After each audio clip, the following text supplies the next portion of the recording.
the North Star was Mad Max. Isn't that cool?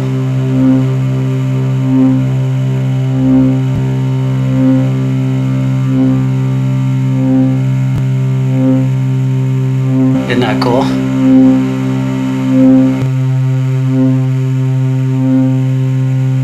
Everyone's trying to get animals to talk.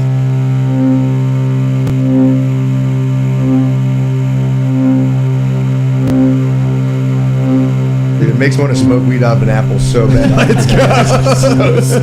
Dylan, grab the apple, please. That all of these ancient fish had back in the days.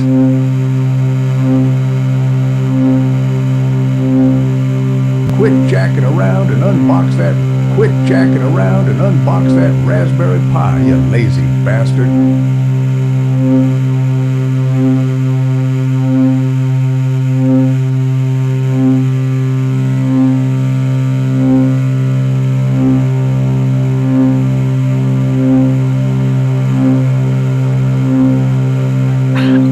Hello, friends. Hello, friends.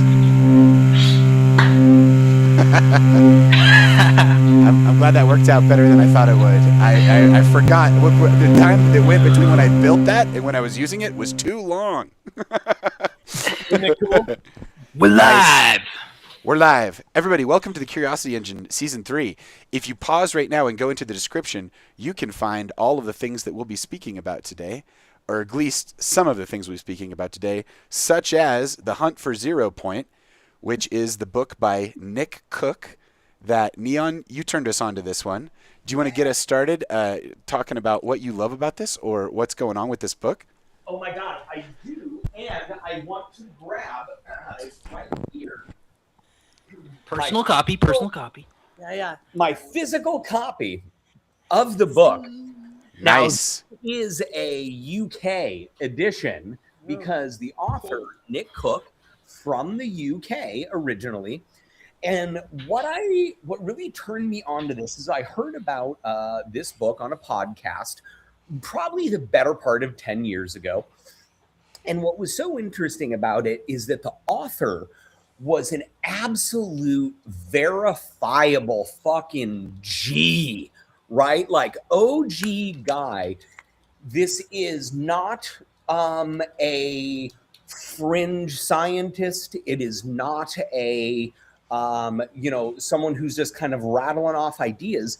The author Nick Cook wrote for Jane's Defense, which for the uninitiated, Jane's Defense is the absolute fucking de facto source of information for both the public and much of the military sector about military combat vehicles.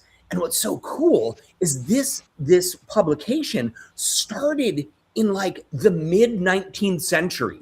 I am butchering this. I am not getting it right, but it was like Jane's Catalog of Fighting Ships, right? And it was like a catalog and a index of all these sea vessels that were used at war. Which countries had them? What was the width? What was the length? How many cannons did they have? An exhaustive resource of information about military craft.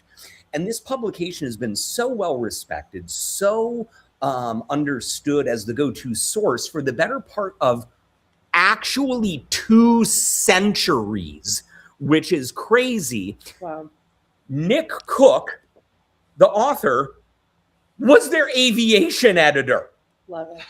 Love it. So saw every military craft come and go for a long time and was connected to the network of humans that had seen it from the time there were aircrafts, basically.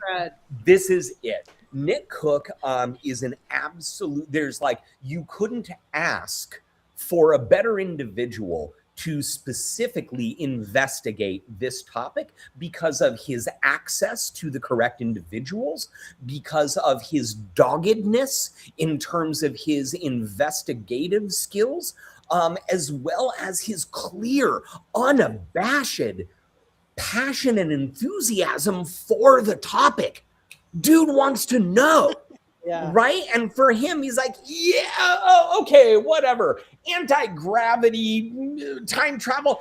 Oh, I don't kind of really care. I just want to get to the truth. Yeah. He And was that's- very well positioned to lay out the skeptic relief case early on in the book, because he was like, listen, I've seen a few of these things, and what we're starting with here is when one of these crazy things crashed out in the desert. And he very carefully he puts his craziest evidence last. So he's knocking down the easy stuff as he kind of goes, and it's the book starts and he's out at some experimental aircraft thing. So like, what was it?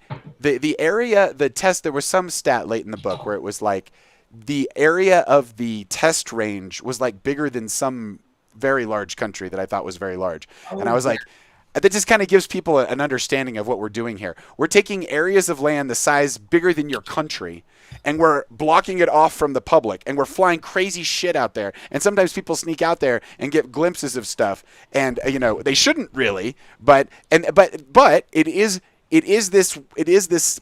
We're not like a China where it's the state runs everything. It is actually a market where the government can say, here's my dollar, who wants my dollar for more bombs or aircraft or whatever we've got, right? But it's an actual market.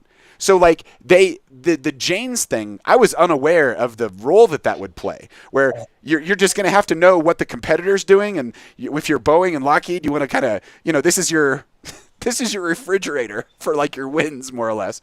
And so you're exactly, I think your point is really well made, that this human is in an exquisite position to see how the mechanizations of this whole thing work, how secrets come into it and get bird hands, how secrets come into it, and then they get kind of moved around the thing. And they start with the Philadelphia experiment, like how that was a disinformation campaign, or they turned it into a disinformation campaign. Who had heard of the Philadelphia experiment before this thing? Right on, Peter. So this is like, did you... Yeah. So Esoteric nerds. Dude, this is why we have catch us to up be to speed. podcasting this. Yes, exactly. You got to get it out. Okay, so Hit it. Go ahead. I was going to say, the B-2 bomber, which went out of commission in the 90s. So as I was in high school, this thing was going out of commission. Exactly. Right. And they have other versions of it, but the reason why they call it B2 probably is because of the Biefeld-Brown effect. And what this is out of all of these technologies, if you put like 1,000,000 volts positive on the front of the wing and 1,000,000 volts negative on the back of the wing, you essentially cup space around you. So you're flying, and most aircraft have to go through the trouble of swimming through the actual air, but you don't, because you don't have a wing that's in touch with the air. You have like an electrical field that's in touch with the air. So it takes gas, but like a significantly less amount of gas. So these B-2s have been flying with this effect since the 90s. Right. And so this is one of the very interesting things about the hunt for 0 point, right? Is that Nick Cook digs into this technology so deeply. And you're exactly right that it starts with this Townsend-Brown effect, right? So this physicist, inventor, Brown, he's working in the first half of the 20th century. He effectively believes that he has stumbled on to, and when I say stumbled, I mean very deliberately, scientifically, and methodically arrived at a theory of electrogravitics, right? We understand through another 70 years of physics and research that what he was really more or less observing was ionized wind, right? So explainable phenomena. But what we don't hear a lot about is the other part of his experiment where, and Red Paul, you're exactly right about that the electrification, right? Because his principles of saying, well, if we can work with the physics of high energy, of electromagnetics, we could, in theory, create more or less something akin to lift. And so that same technology is on that B2, right, which we have developed since the 50s.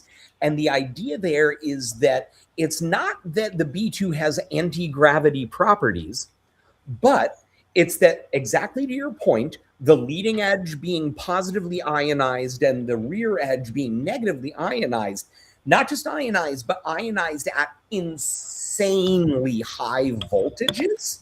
Most aircraft are trying to shed electricity. It's a problem. You've got spinning motors inside, and it's like a sock. It's like rubbing socks together on a cold day. Eventually, you're going to touch your TV, and pow! You're going to get like blasted out of your chair. Ditto for when helicopters land. You ever see like the kind of ropes that there's some guy out there with like he's like in Kevlar and he's like throws this thing over the thing because if you touch the helicopter, it's got those rotors produce static electricity and it makes the helicopter lethal until it has to be correctly grounded where that electricity goes out. The Hindenburg exploded for this very reason. They didn't ground it properly. I envision the Hindenburg in this with the ropes. Yeah. Wow. Yeah. Oh, that's Yeah, so they had to. If they don't, when those turbines are turning, just when those turbines are turning, not okay. So now you've got the B2, which is like once we get up there, let's put like 1,000,000 volts. And it's like, wait a minute, where's this going? Like how are they getting rid of this? Like that's where all the innovation probably went about. Like so these things would glow at night. They would pulse, and they were essentially right on the edge of a plasma. So when they were first seen in the skies over these test areas, they would look like they were glowing and shit. So very confusing with the UFO kind of thing. And so that's because you're dealing with, in that scenario, electrohydrodynamics, right? In which you are dealing with the flow of electrons and like essentially base atomic structures flowing over the surface of your aircraft. And so what happens is that you essentially, when you're charging, because you can just charge them with a little bit of voltage, no effect. You charge them with 1,000,000 volts, and suddenly your aircraft is encased in a sheath of highly ionized plasma. So when a radar signal hits that, absorbed. That shit does not bounce back to its source. It just gets absorbed in the plasma. It also affects your ability to achieve lift. The engines on the B2 are like surprisingly underpowered. There's nothing there. That vehicle. I was visiting a friend in Los Angeles in 2019 before the pandemic, and we went to the Science Museum, and at the Science Museum they had the Discovery shuttle. No. Dude, and they were like, "Don't touch the shuttle." And it was like, right. And we were like touching this shuttle. It was like that thing's been in space. That's crazy. But anyway, in the parking lot they had a B2, and I swear to God, my lawnmower has more heft to it than this body of a B2 from the 90s. I was like, no fucking way. Like I didn't realize that when I saw it in 2019. I didn't realize what they were doing. But it was like. They got refueled. They can launch them from, like I remember in the last Iraq conflict, they would launch them from Whitman Air Force Base, Love. That's where close by where we lived in Kansas City at the time. And they would go 36 hours around the planet and then land.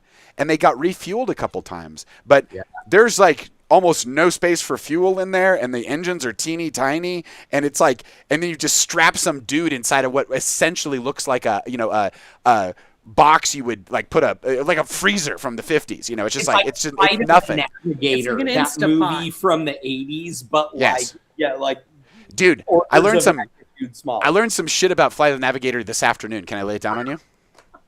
Yes. I wish you would. Please. Brace yourself, Sarah. Brace yourself. Okay. So, fucking Flight of the Navigator is always touted as a Disney film, right? Disney stepped in after the parent company that made it went bankrupt, and they were kind of connected to it, but Disney never bought into it before production. They bought it afterwards, and it became a Disney thing. And they invested late, and they got their way and had to change a bunch of stuff. But the original plan, the original story that they wanted to shoot for Flight of the Navigator goes like this: there's a fucking 8-year-old kid out here, a 10-year-old kid out here in these streets, and he's got some kind of psi ability, and so the government grabs him.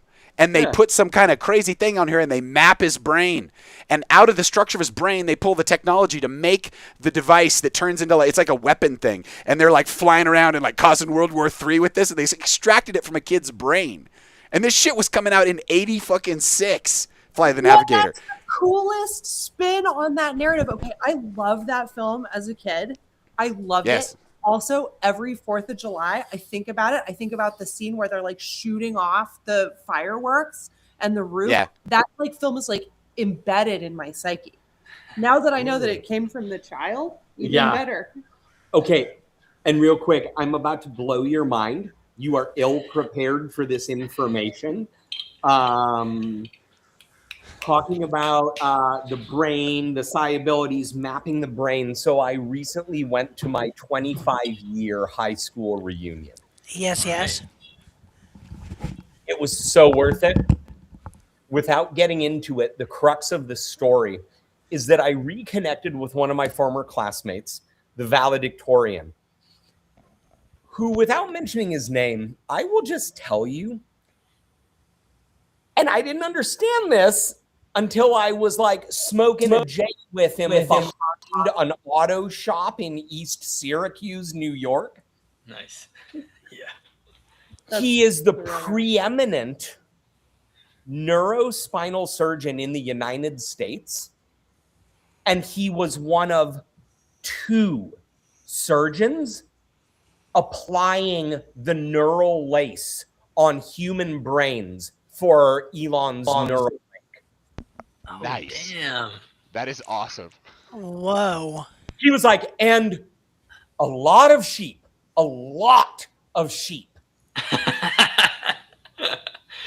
That's crazy. Oh, That's man. freaking cool. Dude. Yeah. Whoa. Holy shit. That's Bro. Anyway, holy that was shit. my aside that I was just like, oh, I am connected to this interesting hinge moment in the human species Yeah. in a really bizarrely close way where I was like, dude, that sounds fucking nuts. Can I smoke you out? Yeah. I'm holding heavy, man. Like, let's do this. This is I was awesome. thinking of like free market This is truly science. awesome. Free market science. Ooh, which is the name of my new jazz trio. I don't know if any of Market you have heard science. us.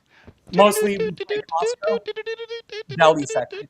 I asked what Yeah. aisle so that I could find you after I like snacked my way there. Thank you. Yeah. So, you were just saying, Free market science. oh, free market science. Just harkening to this idea of like actually we do have competition and it like has evolved so rapidly since the B-2 bomber to include such things as like Elon Musk has a company where they're like neural netting shit into sheep and then humans. That's what I was just saying. Neuralink. That's My, what- oh, that's- yeah, that's- yeah, yeah. That's what I'm referencing. Got That's it. why. Yeah, that's why. 10-4. 10-4.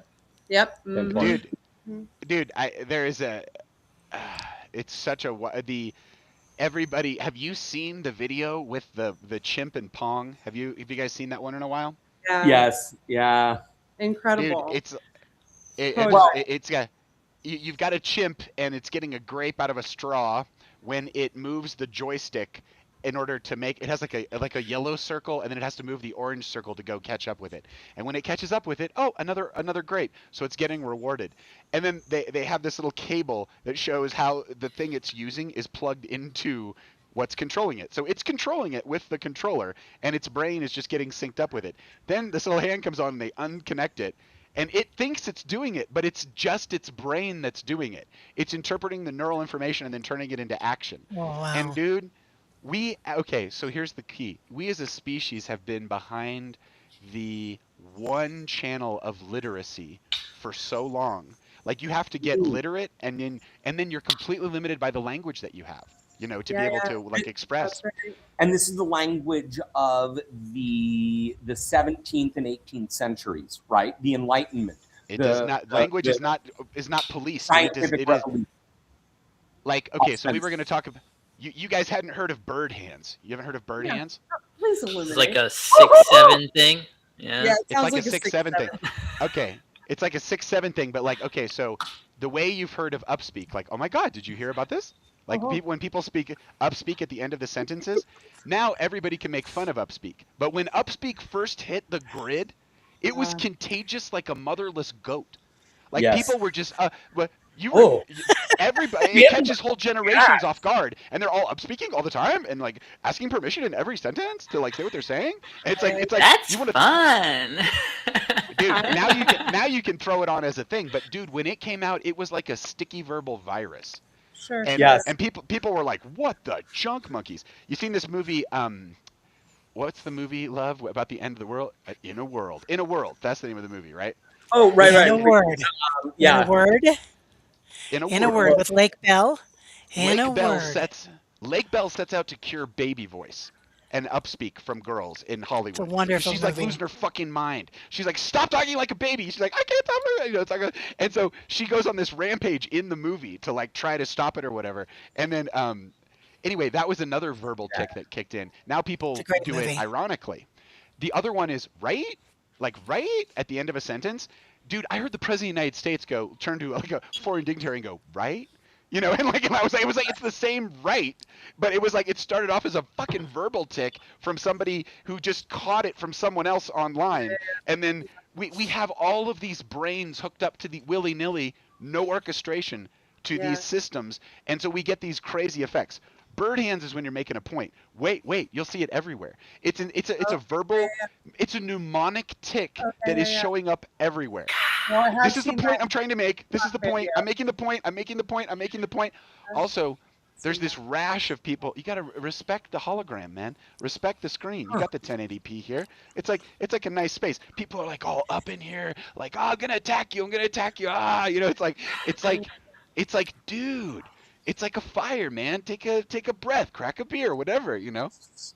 Respect the 1080p. This is so interesting because I feel like I remember seeing a study once in which it talked about folks who were either by trauma or birth mute, right? Oh. And what was interesting about it is they were tracking a number of athletes who were mute. And when they won like a race, a sprint, they did the mouth open movement, right? Because it's that inbuilt sense, right? Where like, even if I am incapable of making the sound, I understand that this is the energy. This is what's coming up. It's somatic. You're right. It's coming up and out. And I'm going to bare my teeth and open my mouth and make myself large, like a victorious animal, right? Yeah, exactly. So it's so interesting that it crosses even those boundaries, right? Of vocalizing into just a energetic expression, I guess, maybe. Yeah. And then morphogenic field, we are pulling from a linguistic shared field a lot more than we give ourselves credit for. Like the Overton, if there's an Overton window, where's it stored? It's not stored in a server somewhere. It's stored in the hearts and minds of people who are communicating right now, right? Like the stories that we've told ourselves move the edges of this around, like, you know. Yeah, and we mimic one another. That's where a lot of it is. You actually do it to feel what the same thing that you're seeing off other people. That's kind of the... I think that psychic abilities go up. The psychic abilities, the latent psychic abilities of people, the telepathy tapes abilities of people go up when we're online, because there's a evolutionary advantage and also just like a push to be with others even if they're not in the same room as you're in, right?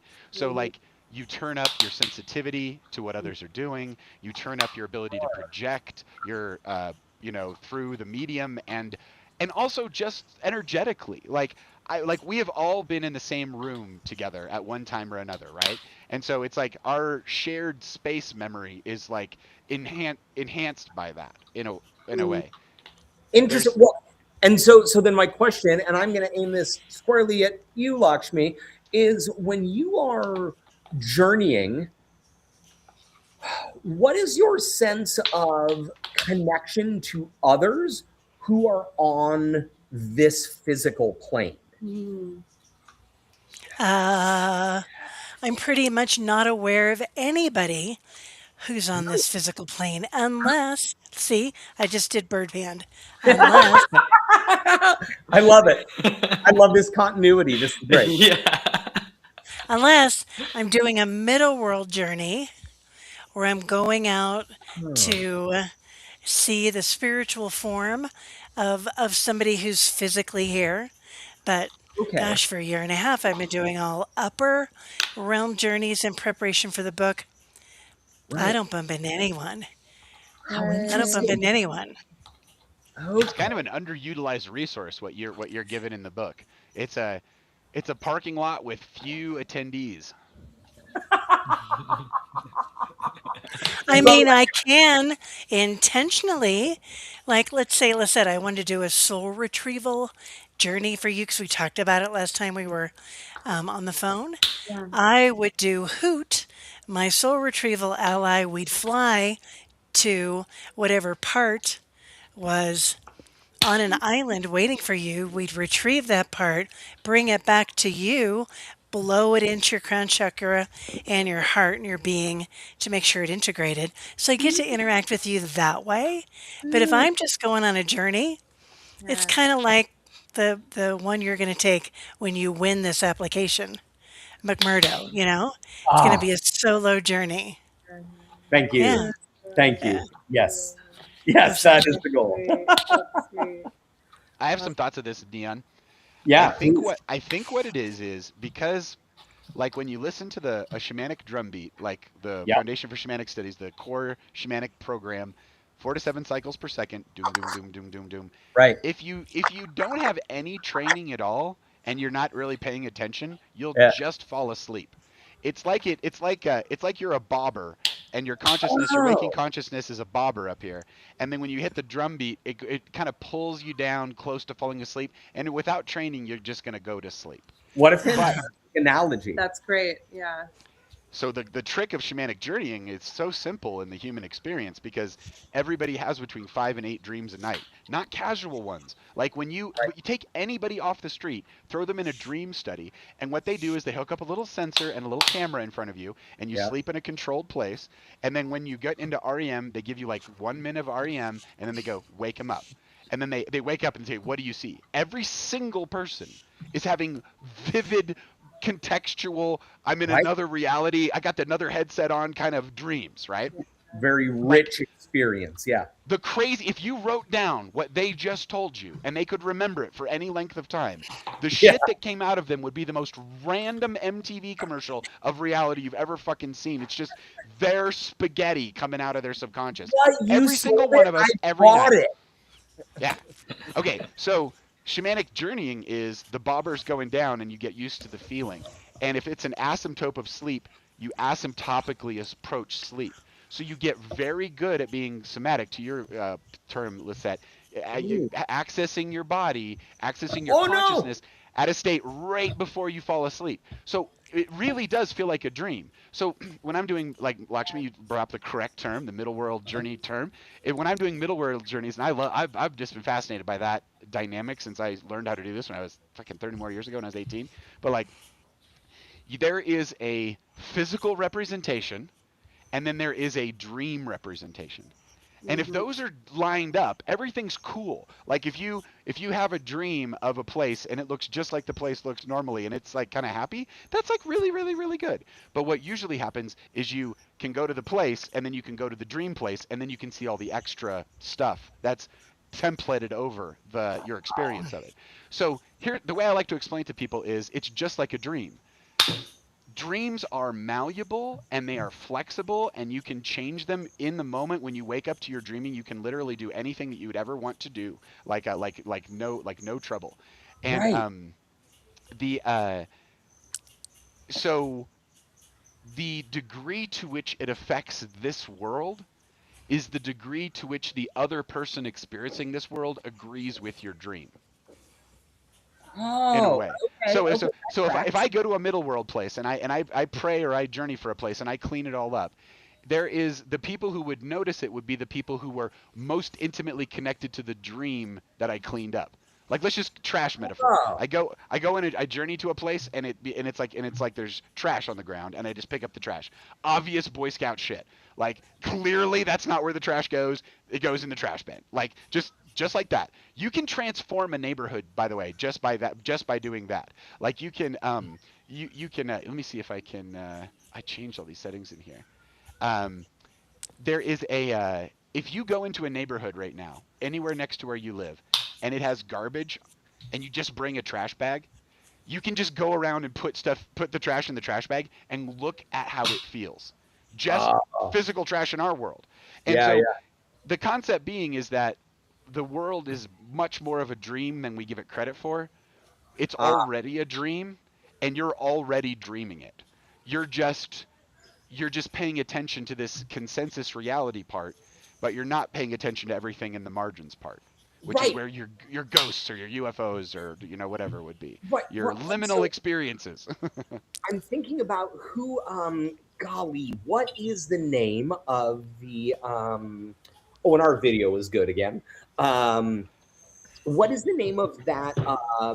It's the indigenous population in Australia who works in the concept of Dreamtime. The Aboriginals? Well, The it's a specific group, right? And so there's this author, Tyson Yunkaporta. And Tyson Yunkaporta, he has this great book called Sand Talk.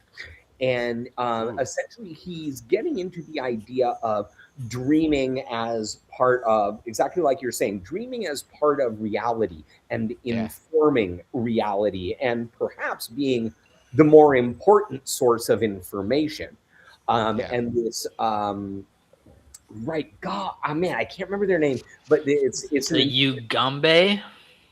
Oh, wait, again with it? Ugambe? That may very well be it. Yeah. But yeah, essentially, like, their culture is built on collective dreaming. Yeah. Right? Like, they get up in the morning and they're like, all right, what did everyone dream? And like, out of that, group, 9 people are like, no shit, you saw the crane too? Yeah, okay, we're in the same basic place. Big bird, Today we should go to the water. Right. Oh yeah, we all saw the lake, so we should probably go there, see what's popping, right? Right. I think totally advantageous from an evolutionary Darwinistic perspective. Right. You've got an environment that has a layer of information, and oh, surprise, you can access it. Information about where food is, about where safety is, about where threats are. Anybody who has any inkling of how to get in touch with that information essentially survived. Like right.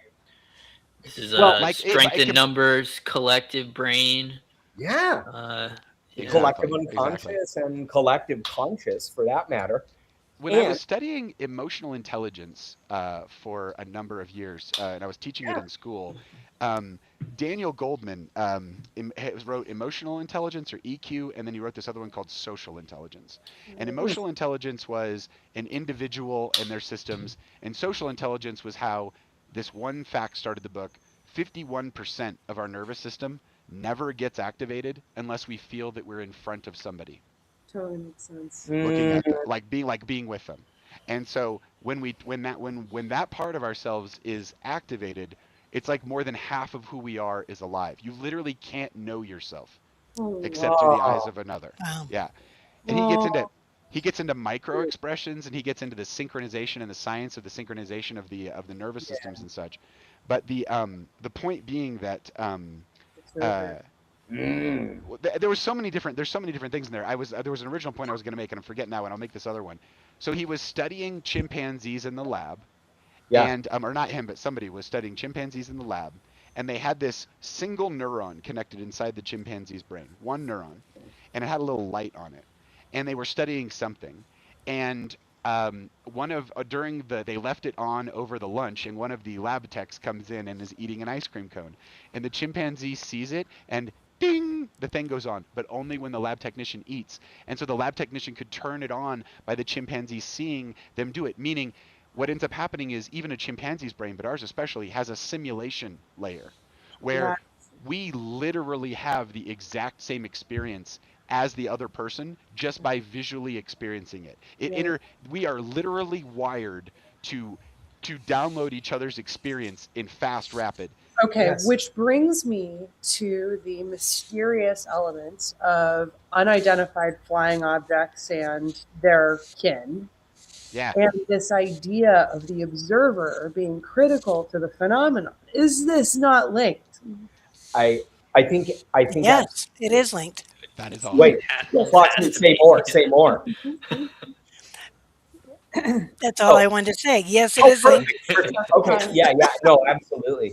Yeah, and what's interesting is, like, when you think about the quantum nature of the universe, right? That any given particle or any given unit of mass is both a wave and particle but it depends on how you are observing it. Oh golly, and its final state is determined by the state of the observer, on or off. That's exactly it. It has no reality outside of the observer effect, and Yes. so.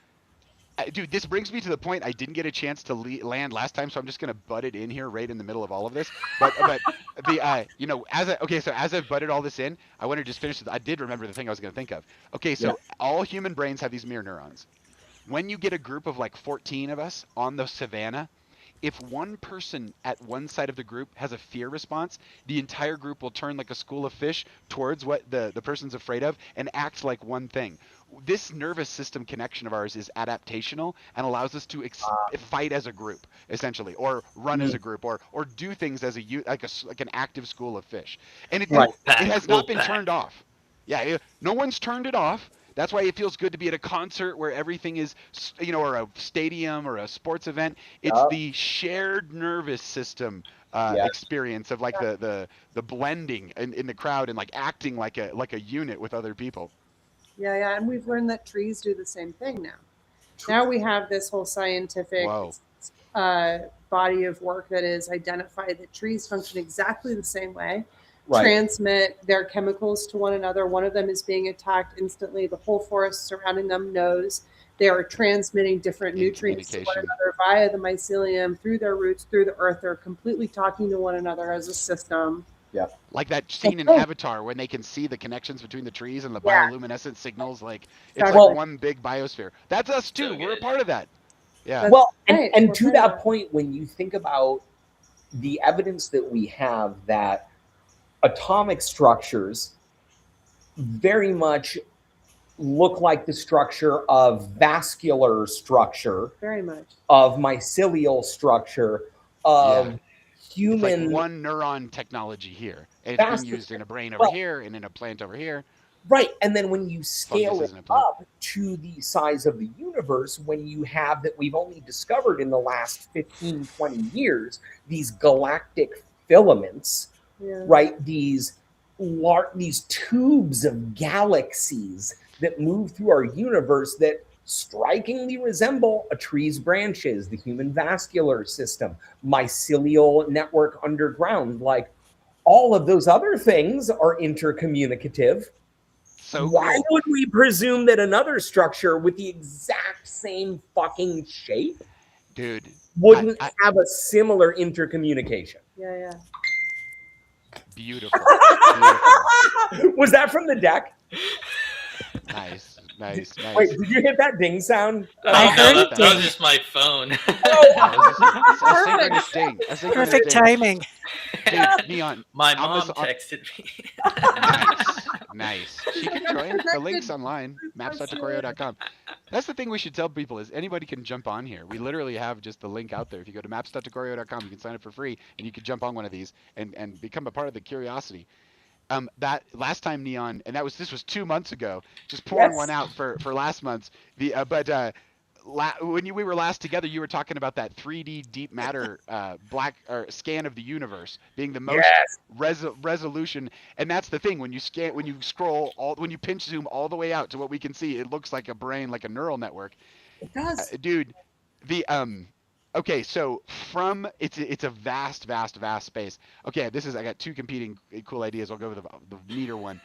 Dude, I have been doing so much AI vibe coding. I have been interacting for so many hours on end with these like artificial minds that I swear to God, now I broke myself in a very good way. I now see humans as poorly trained AI. They're only trained it's on the other side of the moon. Dude, they only trained on one life, one set of parents. These things' brains have 1 million sets of parents in them, and they got 1 million perspectives. It's like just clearly a better brain. Wow. Yeah. And yet it struggles with like basic spelling on occasion. It can. You got to use the most powerful models. You got to use the Frontier Labs cranked to 11. They're insane. I've been making. Okay, Lisette, you're gonna dig this. Yeah. Okay, so here's what it does. I wake up in the middle of the night and I'm like, fuck, and I got like 10 ideas in my head. Understood so far. I make a list of those ideas. I feed the script and I say, turn this into a podcast, but make the podcast hosts unhinged and like they're discovering the secret of every time and space itself, and just make them fucking nuts. And then so anyway, it cranks out this nuts level podcast, which is like very interesting, like connecting all these dots that it's like string theory on the wall. Like we're like, oh, what the fuck is all this mean? You know, it's like, it's really fun. Okay, so then I've been programming Glocke to take the video file. It takes a transcript of it. It then breaks it up by time code. It then shaves it into 10-second clips and then goes to Glocke and gets a piece of random animation from this like pool of random images that I have created. And it's like Mad Libs. It's like this camera angle with this noun with this verb. And so it's constantly like just making randomized poetry in the background. And like, yeah.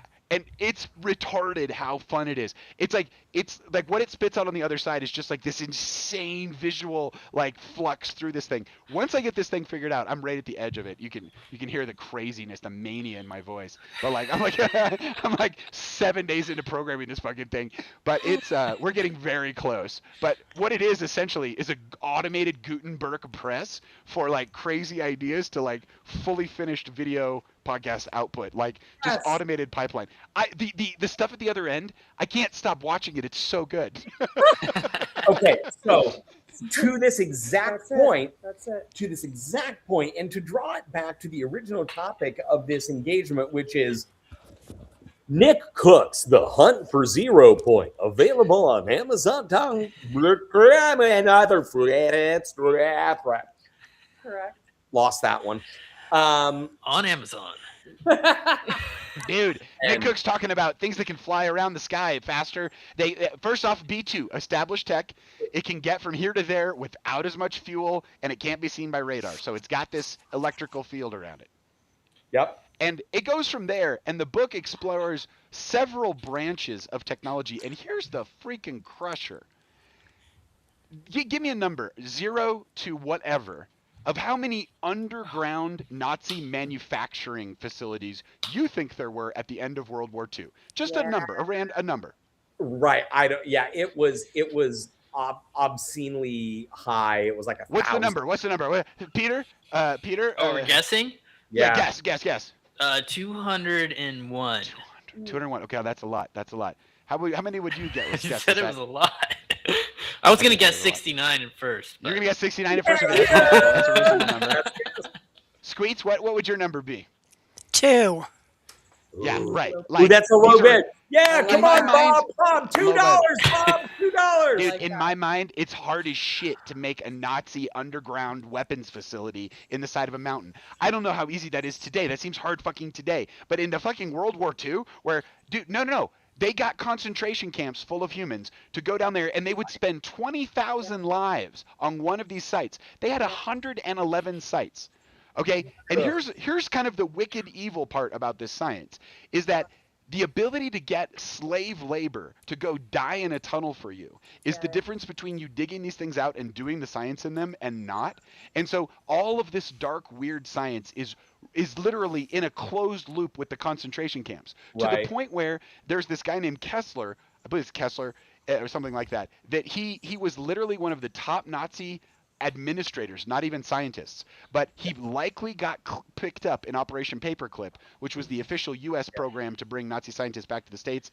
And there we got Werner von Braun, and then NASA went to the moon. Yep, that's the entire program was on the back of Nazi science, and they would go and take.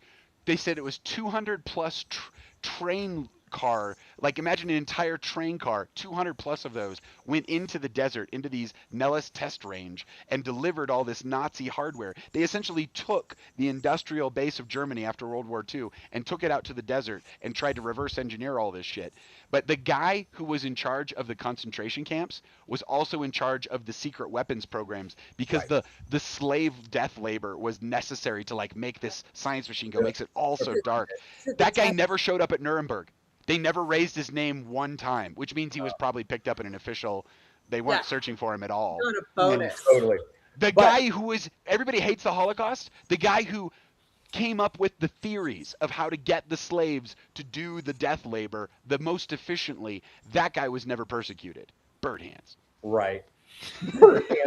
Well, and so how I was what I was thinking about, because we were talking about AI generating podcasts, and Yes. then in the book. So with this book, we were listening to the podcast that you generated for us about the book. What'd you think of that? Dude, it was great. And I think the thing that most impressed me about it was that, so Lakshmi and Peter, I don't know that you have this context, but when Reb Paul was like, oh yeah, let's like have AI do like a deep dive like podcast of this book that we can listen to. And because this is just how I am, I was like, yeah, that sounds great. But can one of the podcast hosts have like a weird obsession with like General Tso's chicken? Totally. I remember that shit. I was wondering, I forgot how that got in there. And Yeah, I was like, I where did was this like, chicken part come from? It's Yeah, like yeah, very yeah. And so there's specific. like 3 or 4 different times in this podcast where they're using General Tso's chicken as a analogy for like high energy plasma technologies. Got that sauce, dude. But the sauce. Dude, they talk about the motherfucking sauce. They're not wrong about the sauce. They're not wrong. no. But there is this moment in there where there's like some screen and then the chicken wing comes up and it's dripping with the sauce. And you're just like, wait, no transition? Oh yeah. I haven't even watched the video yet. I've only listened to the version. I all watched through there. those 4-minute clips or whatever they were. Oh my Yeah. god. Yes. It was early beta on that. Yeah, And but I was blown away. I was like, oh, that's a creative use of the analogy. Okay. The reason why all of the Neuralink stuff is going to go through the roof isn't because it's safe or wise or a good idea. None of those things matter. Yeah. Okay. That's just out the window. The reason it'll go through the roof is that it will literally give the human brain an escape route around language. Like the ability to just communicate image directly, mind to mind, the ability to communicate gestalt. But not only that, this is where you got to see this 1981 movie Brainstorm, okay? Because this movie caught it in 81. They created a little rig you put on it, it recorded your experience, and then you put it on someone else and they played it back and they had the same experience. And so you could, I mean, like literally taste, feel, the whole thing. And so this is a problem in the sense of we're not a Hive organization, but when you hit this level, we are. The reason why some people think the alien can, they talk about, what is that great divide, the gap in civilizations, you go from type 1 to...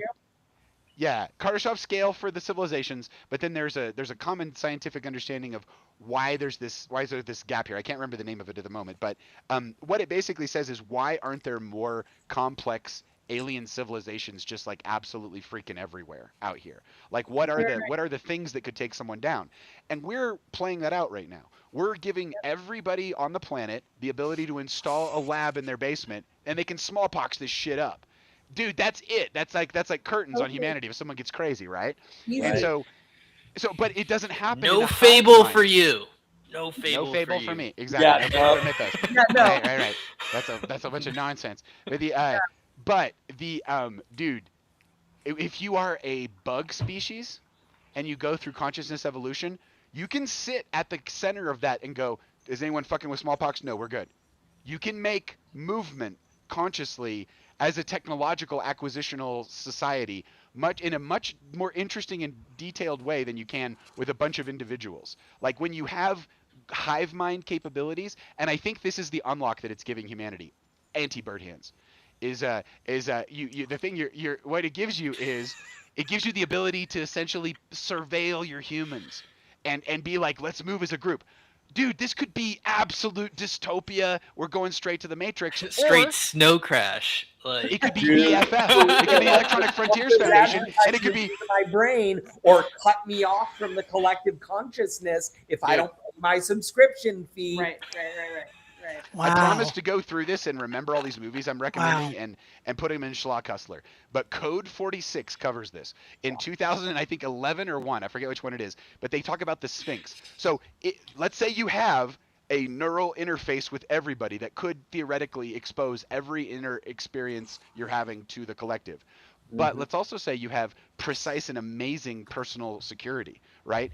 And then let's say you had a little Sphinx-like agent that sat there that had no output, but it just raised its hand and says, we should watch this one.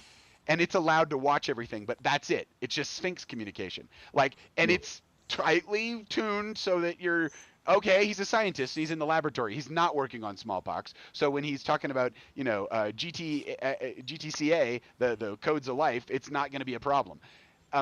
To your point, Peter, everyone in our lab is getting flagged for doing genetic manipulations on these models. That's how worried they are about it. It's and that's also how much money there is in making new and successful drugs to cure humanity's illnesses. I yield the floor. I mean, it's also a It's fucking scary, dude. lost the idea. Well, it is scary in that. No, I lost it. Sorry, I lost probably Right the out Sphinx, the the Sphinx window. turns. Dude, okay, so when you're talking about your indigenous groups that dream together, that morphogenic field is highly, you don't have to get very theoretical to go, if the nervous system of a group is already functioning as a collective organism, like we are a school of fish, it makes sense that the school of fish would dream together too. Like whatever they go through at that conscious level. That's like a bottom up versus like insert chip in brain. Now everyone linked with safety controls. And this is what I was thinking of. It does not take a enormous leap of logic to see the slippery slope right into Philip Dick's Minority Report. Right? I was going to say Minority and the Department Report. of Way worse. Way you worse. know, we knew you were thinking about doing this, so we're just going to arrest you ahead of time. And I'm like, well, here's the key. Fuck, dude. This is going to be my brain. Unsubscribe. But at the end of the day, it's just gonna it's endless distraction. But that's kind of where we're already at. That's right. Right. For sure. Very much so. I think that there's this power that like generative AI right now gives you, where you can see something inside your inner sight, and with the least amount of effort ever in humanity, you can bring out a digital image that you can then print, make physical or whatever, and you can give it to another human. And so you can talk about things in the abstract in a way that you've never been able to. And so I always think about like 4-year-olds. Like if you train a 4-year-old to like start waking up and painting their dreams using one of these things, you are literally, the way to start remembering your dreams is to ask a question over breakfast in your family. What did everyone dream about last night? And it only takes a short amount of time before Just your like brain the goes, group in pay Australia. attention. Well, Right. I'm thinking about the studies that are happening now where they are doing like slow drip DMT to prolong the DMT experience across like an hour rather than a few minutes, to try to bring people in and out of the state to be able to live report from the dream state, basically. Nice. Right. To try to, and I've read of at least one study that's really trying to figure out like, okay, everyone talks about like elves, the DMT elves. Are we all seeing the same thing? Is this actually another dimension? And I love that question. Right. Yeah. Topographic studies. Right. Well, and like mapping topography. Terrain map. Yeah. Terrain mapping. Here be dragons. Yeah, for all dragons, just dragons. Everyone, look over there. Nixon's Leones, right? You know, map making, dude. Cartography, consciousness cartography, dude. There is something. This is the beauty of the current scientific thing, Neon. It's like we are in a quantum soup, but we've never had the language to reach into it, and we've never had the instruments to tease it apart. But we're right on the. And I challenge that. Good. I challenge that because we have always had deep methods of expressing our own internal experience, be it through song, the written word, physical art, dance, trance states, right? So I think that AI is absolutely, without a doubt, a revolutionary tool. But I would challenge the assertion that we've never had access to this level of expression, because I think in many ways, like if we talk about things like collective dreaming, if we talk about the collective consciousness, if we talk about the recent social phenomenon of the telepathy tapes, right? Yeah. If we have all these inherent inbuilt abilities to achieve the effects that we are trying to approximate via technology, why would we not first dive as hard as we can into the internally experience the understood capabilities of our body extraneous from any augmentation, right? Yeah. I see Yeah, the yeah. value in the augmentation, no doubt about it. But this is the same way where I'm like, oh, occupy Mars. Fuck Mars. We've got a beautiful, gorgeous blue jewel hanging in the middle of space that if we just took care of, we wouldn't actually need an escape plan, right? We could actually live in harmony on this fucking planet. And so that's a similar ethos to my approach to the expression, right? Because I am totally on board with you. How many tools can we give these 4-year-olds to tell us about their dreams? But when you introduce other consciousness, human or synthetic, you are introducing another party. And I am interested in that 4-year-old's unique, singular experience. Direct experience, direct path to God. Right. You need to finger paint it. There's part of me that feels that finger painting is far more valuable than anything AI could generate that approximates their experience. Seems like another language. You're right. It's another language. But it's a physical, very tactile layer that this is true. The form is used to using. These AI and whatnot is it's a different medium.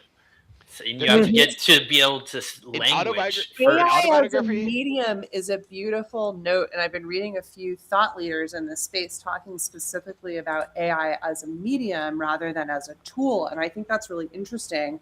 One of the authors, I'm not remembering their name right now, I just read their Substack, they were talking about how a medium is something that you're in, and a tool is something that you use. And I love thinking about that distinction with AI. But they're all tools. You're correct. That is some basic communication tools. Yeah. The medium is the message. That's exactly. Yeah. This is a twist, though. I agree. Like, AI and the medium is the message twist, but that's where it comes down to. It's it's like a crystalline pattern of intelligence. It's not a living intelligence. It's a file, not an app. It's that. Dude, in Autobiography of a Yogi, Yogananda talks about this transition of technology that he was experiencing in the 1910s and the 1920s when the radio was coming online and telecommunications were coming online. And what he was pointing out in Autobiography of a Yogi is that there was an Indian scientist who was studying this phenomena in crystals. And in crystals, you would put like a wire next to it, and it would make an electrical impulse. And if you got two crystals and you made an impulse in one, it would come out in the other one. And it was the first original discovery that there is a electromagnetic field that is touching time and space together by the shape of the crystals. So if you're in crystal shape, you vibrate to this frequency. And so the first crystal radio sets are a completely physical phenomena. They don't need a lot of humanity to do it. It's something nature's already doing. So nature at a cellular level already can have access in some ways to this field of information and such. So my point about the earlier about the quantum soup that we're in and such is simply that it is out here, and through things like CERN and through like the large particle colliders and stuff like that, we have instruments that the insight was that for the first time we're able to peel back what these things are and how they're doing it. And there's a lot of this in the book too. When it talks about 0 point energy, they talk about where does this all come from, and that's very much like the Tao as well. Lisette, we were talking about that on the Vision Train a lot with the yin and the yang of it. It's like whenever anything comes into form, it's going to be coming out of form. Whenever there's a 1, there's a 0. It turns out that the exact mathematical system that the first chips are based off of was by a guy named Wei, and he was in the 1500s, had a style of interpreting the I Ching and its use of nothing, form 0 1, and then next frame 0 0 1 1 0 1 0. You know, it's like there's a way of counting. The exact way that they made computer chips is based on this Wei's view of mathematics as formed from the Tao Te Ching. So if the Tao Te Ching, the I Ching, it's like a it's one of the oldest books we have, and it's a divination system that tries to use 64 hexagrams to see the imprint from the absolute in this moment. And it tries to capture which of these are moving and not, and it's based on this very simple principle that things come into form, strong masculine yang, and then they go out of form, yin receding, like white and then dark. And it's like we're just in this thing is like a pulsing thing. Whatever's happening, it's going to be unhappening soon, and it kind of breaks it down by this or whatever. So fascinating about the AI, the computer stuff in there. But the point about the autobiography of a yogi goes like this: bird hands. They were okay. So it's like meaning too many things. Yeah. Oh fuck!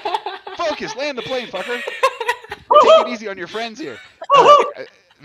So the point being goes like this. Literally, we're hearing a crow in the background. Another crow! I've got my door open. That's all our outdoor friends. That's beautiful. Awesome. That's beautiful. Love those crows. So you're in the 1912s, and people are inventing telecommunications. Before you had telecommunications, before you had an understanding of radio waves and signals through lines and stuff like that, it was psychic. For a kabillion years, it was psychic. So people were sending psychic emails and talking to each other at a distant regularly. His point was it happens with all technology, and moving a body was in another time, 1800s, 1700s, 1600s, Marco Polo times. People were moving their bodies like we move a phone call around the planet, meaning they were bilocating and they were appearing and showing up. And okay, so his point was if everybody can psychically communicate using psychic emails, and then you invent email, and then you invent phones, you've just technologicized something, and you've taught humanity not to use that's the point I'm taking from what you're saying, Neon, is there's a natural human transcendent quality. Finger painting. Yeah. But he was saying it's happened for our voices, and now it's happened for our images. We're all sitting in the same room in a way right now, right? There's other people who aren't in the room, and we're in the room. There's something real about that. And the technology, good. No, I was just going to say it's very funny. It's the of course, apropos of the time in Orwell's 1984, to deny the evidence of your own eyes and ears was the final and most important command of the party. Dude, just like they're like formatting your OS with the okay, so one view of this tech, it's a fire, right? Like Prometheus stealing the fire from the gods. You can see, there's a way of saying that, like, if you have renegade states, you know, who have like the bomb, because a lot of the stuff from the book has to do with, okay, so it turns out the secrecy in the United States around the Manhattan Project didn't come from the United States. It came from a lot of the compartmentalization and the way that the black programs evolved came from the Nazi Germany scientists who were deeply involved in this. So when they're in Germany and they're working on all of these technologies, they are compartmentalized like mojos, to the point where they had this one okay, by the way, that number, it's 111. There's 111 underground Nazi bases. Yeah, that 111 is a significantly high number of facilities dug into the fucking ground. How many hidden underground bases are there now? Because we've got things like the Boring Company and stuff. You like to know. 6.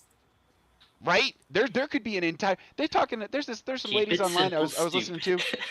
Dude, they're talking about 22 trillion missing dollars, like breakaway civilization stuff. And where yeah. Where if you get underground bases and shit, and you get anti-gravity devices, and you get space Winnebagos. This is how you get Nazis on the dark side of the moon and stuff, because they can just like go up there and, you know, dude, it gets out of control. You know, whatever the.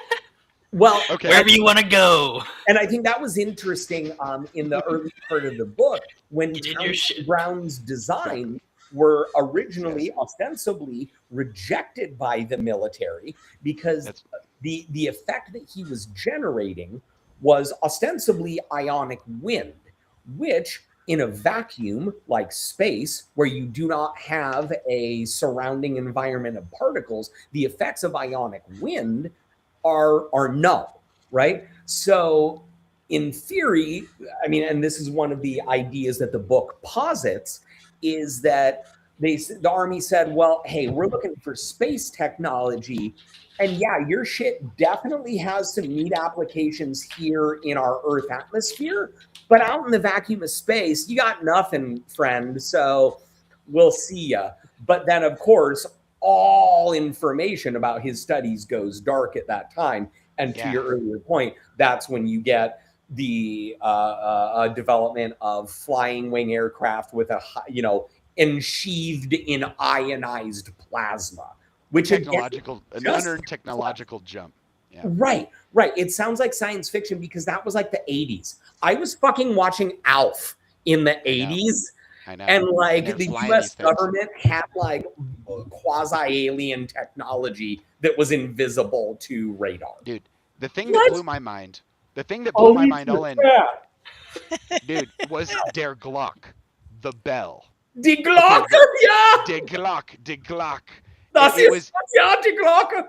Das ist verboten, der Glocke. It's like, dude, it's like okay, so check it out. They call the project Chronos, which means time.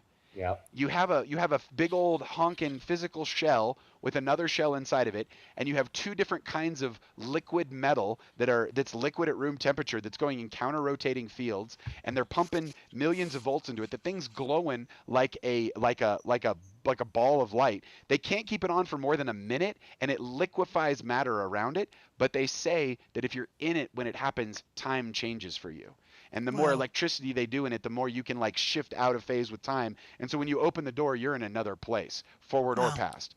And and they're trying to figure this out. When they grab all this stuff after with Operation Paperclip, dude, they were unfortunately using prisoners to do it, is what the book was saying.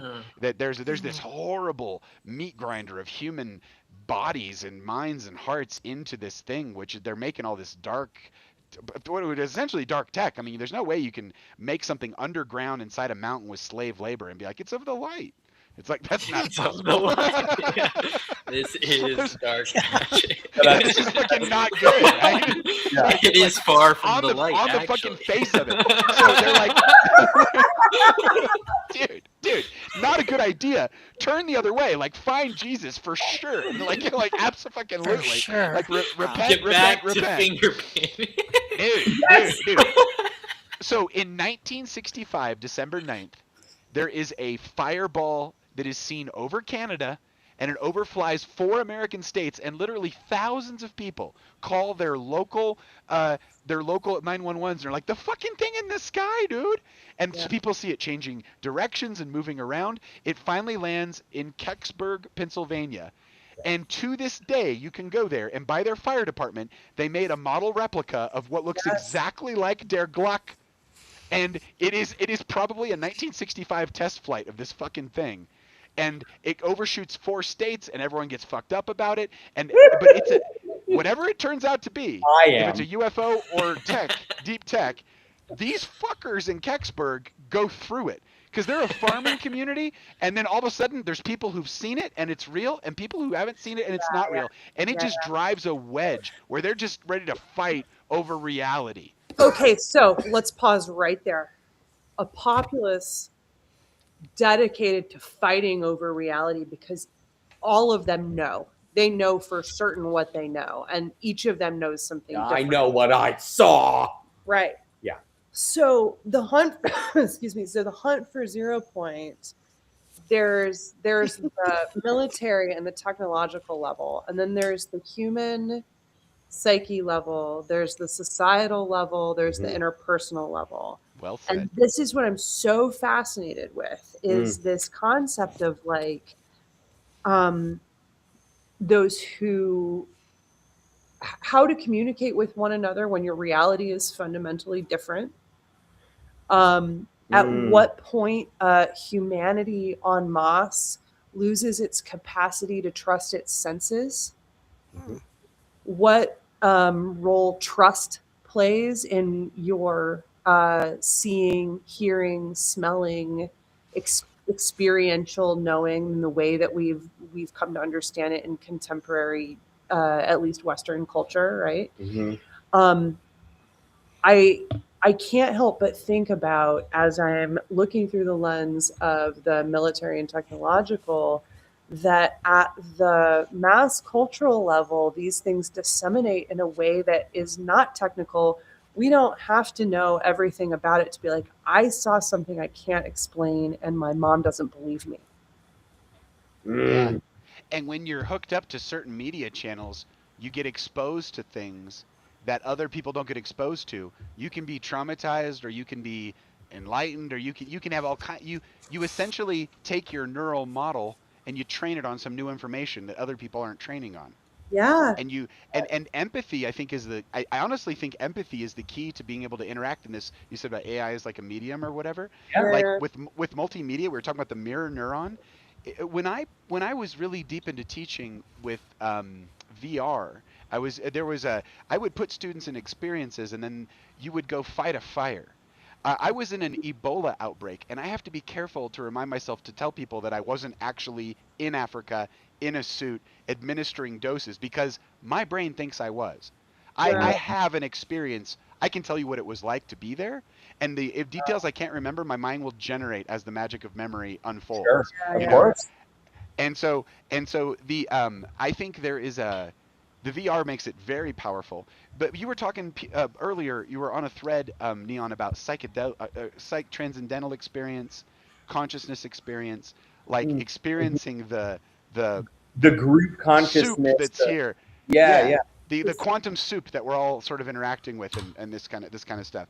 Dude, so much technology, and I'm talking everything from the personal computer to virtual reality to whole programming languages, come out of the direct psychedelic experience of engineers. Engineers doing acid is why you have a personal computer. Like, take out acid, no personal computer. Watson and Crick discovering the structure of DNA. Carrie Mullis discovering PCR. That was the amplification technology that's used to make DNA these days. It's the reason why you can have a COVID outbreak, basically.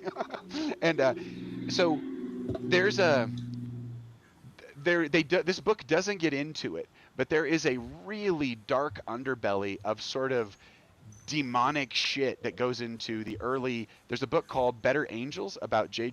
Pearson's and the first Pearson's rocket labs, and there's all of this really dark. When I say dark, what I mean is occult, I guess is the right way to say it. Occult means obscured knowledge, right? It's like a knowledge that is not in the light or whatever. It's really interesting to deal with that kind of stuff, like spiritually or whatever, because if you are in a bright knowledge or a knowledge that has a lot of minds on it, it's usually got it like, it's kind of like illumined pretty well. There might be some secrets in the dark, but they're not well illumined. So it's like you're traveling in like this other kind of wild place or whatever. But the way that they would make the rocket launches, the ascent into the physical layers of the earth and the heavens, into kind of a ritual with the way they did their symbols and the way they did a lot of superstitious stuff around these programs. It hasn't helped.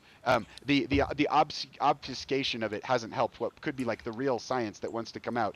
But I was going to point out that that thing about prosthesis and technology taking away something from you is 100% true, in the sense that everybody can send a psychic email right now, but we don't train each other on psychic emails. We train each other on how to use an email. Right. And you can talk to everybody in a way. And so there's this, with that, what you're talking about with Neuralink, when you start to have the actual hard line to the brain open up, what you start to open up is this ability to, in the way that Nikola Tesla had to like talk to angels to get the downloaded plans for AC motors that we use now. Yeah. You're talking about, I think, a smoother path, honestly, for some of this shit.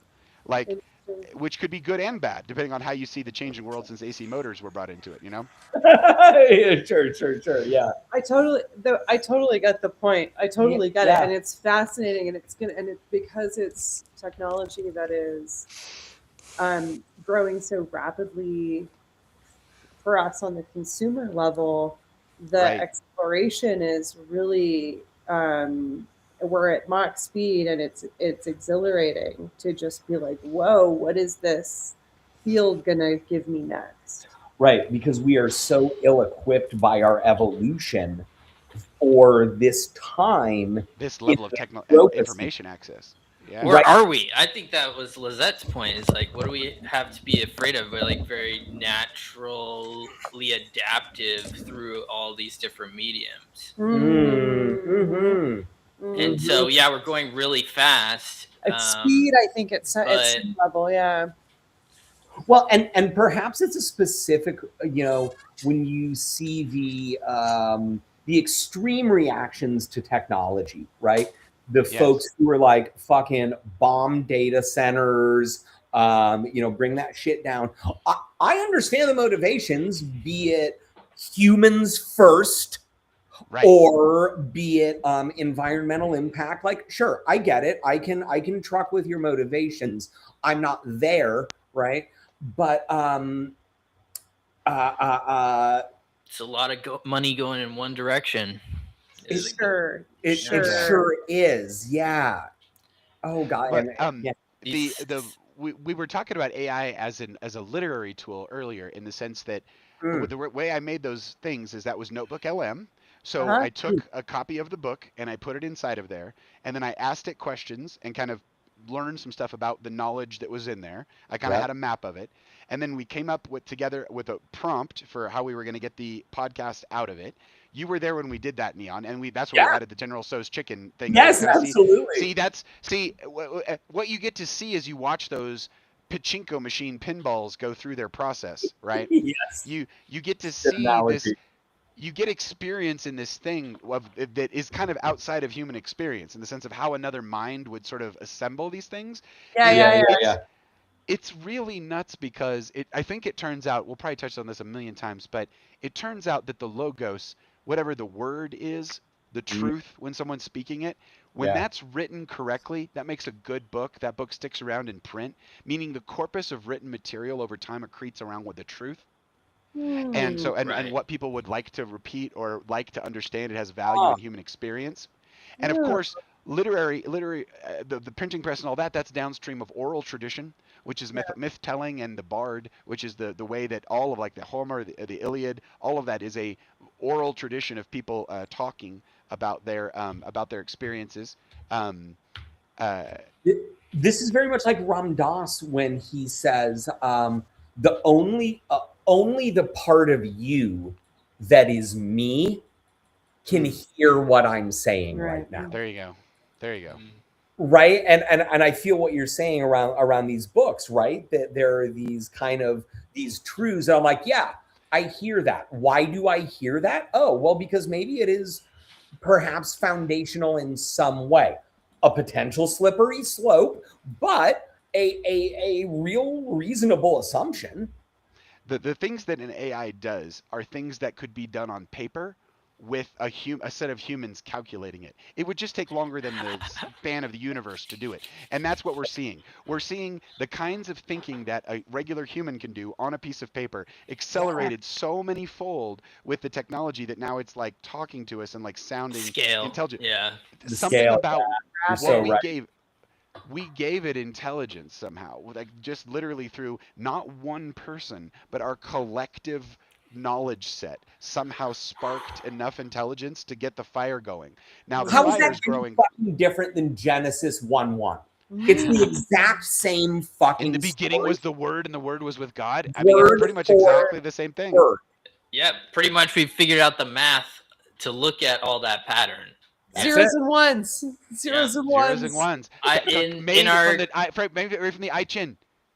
Yeah, made from the early probabilistic matrix of 64 possibilities. You guys, your I Ching is so deep. I connect with that thing. I haven't really ever connected with astrology like my love has, and I haven't connected with tarot like some people do. But I tell you what, the I Ching, I can get behind some 6 broken or unbroken lines gathering the state of the universe here. Sorry, I'm reactivating you here. Here you go. I'm unfamiliar with that pattern, but I put in our Curiosity Engine chat a Veritasium video. Ooh. It's called "The Strange Math That Predicts Almost Anything." It's about Markov chains, and it explains them. And this is exactly how they built algorithms that then train these models to see the structure in language and you can do it on paper. They did it first on pretty paper. much any pattern that can be picked up that you can document. Cool. Neat. Dude, the last time we were meeting Curiosity Engine, we were talking about Project Hail Mary, and we were talking a little bit about astrophage, and we were talking about we were talking about that large-scale map of the universe, Neon. Yeah. Okay, here's the thing I didn't get a chance to share last time. It goes like this.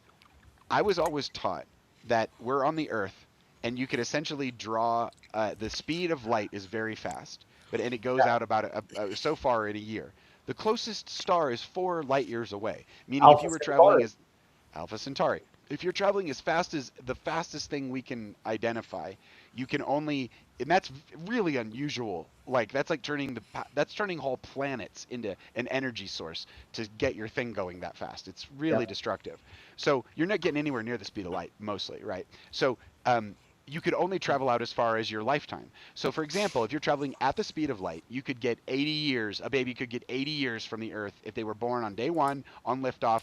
80 years from there, they're having their funeral on a spaceship somewhere as they travel out. So you can take the Earth and you can draw an 80 light year sphere around it, and that's it. Right? Like for a single person, you could see one. Now your kids could get born and they could see the part in between, and then their kids could get born, and then eventually you land at the other place or whatever, right?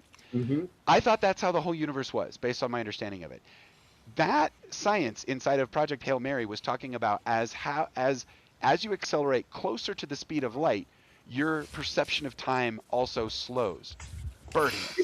Yes. So that if you leave Earth and you are at it's like a simple 1.5 G. It's 1.5 Gs of acceleration. After a year of acceleration, it becomes exponential, meaning time halves for you every year. So everyone else experiences a year, you experience 6 months. Everyone else experiences a year on Earth, you experience 3 months. And it keeps going like this down until you are just coasting at the speed of light.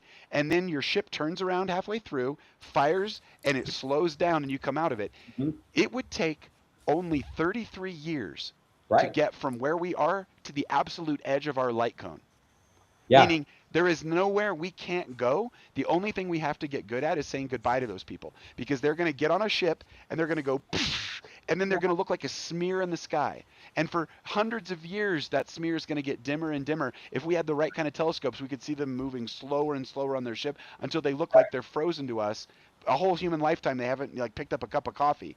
But their light still comes back to us. Eventually, all their light will come back to us. And we could scale. We could scale. We could expend. But you could go anywhere. Light. We could say goodbye to all these people, right? That's right. What's one option? Another option is using essentially what amounts to a CubeSat with a ring of essentially a solar array ring around it, and with Earth-based lasers, we could push a very small object, highly packed with sensors, and we could get it to Alpha Centauri in about 7 years. Yeah. No problem, right? So we can send now. That technology is, and again, everything is always a certain amount of years away, right? But in practice, the technology already exists. The technological capability to do it already exists. Yeah. So if you have solar sails and a powerful enough laser beam pushing it consistently from Earth, you're good. You could do it. We now have the capacity to hire some satellite to shine light on our movie set at night from space if we need it illuminated. It seems like we could expend that little 7-year dilly bob out to the edges of human understanding. Right. I didn't know about this being true, but I was on set and I was talking with a couple of the guys from this production company. And they were like, "Oh yeah, dude." And I think it was either like Sun on Demand or it was like sunsat or they have something. like mirrors in space that are directing sunlight down to where you are or whatever. Yes, and so essentially they're like, What the "Hey, fuck? are you on the dark side of the Icarus. Earth? Do you need daylight level sunlight for your festival? We can provide that for you. No probs. Dude, I am fascinated. This is amazing. Dude. I will look this up and I will put it in the group chat. That I was sounds on awesome. that before, That's but crazy. it was, I didn't know this was a thing, and I'm like, how unto a deity we behave. Yes. We create insane. intelligences that approximate our own. We False suns. we dare to fucking redirect the goddamn sun. Who are we? Lucifer, the light bringer. Right. I don't know. Dude, I Have don't no know. false sons before me.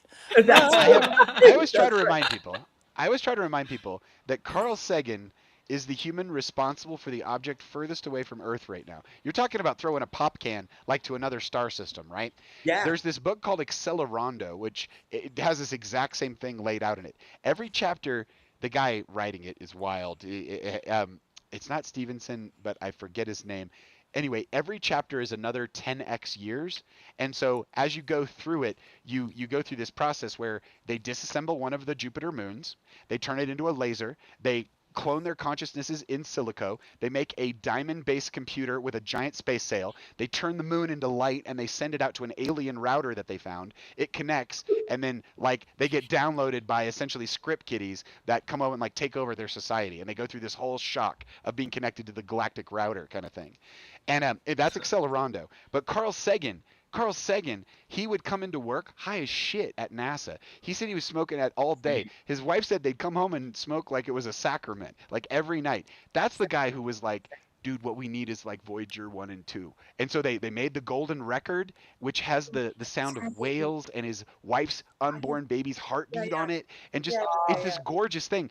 They packed it up. They shot one off in 74 or 5, and then they shot one off in 76, the year I was born. And that shit, when they still can get signals from it and get some images back from it, it's the farthest thing that humanity has thrown anywhere. And everyone's like, oh, weed like slows you down. It's like, no, for Carl Sagan, because he's literally got matter farther away from Earth than anybody. What are you talking about? What have you done? Levels. Once he was an actual federal criminal. Who Right.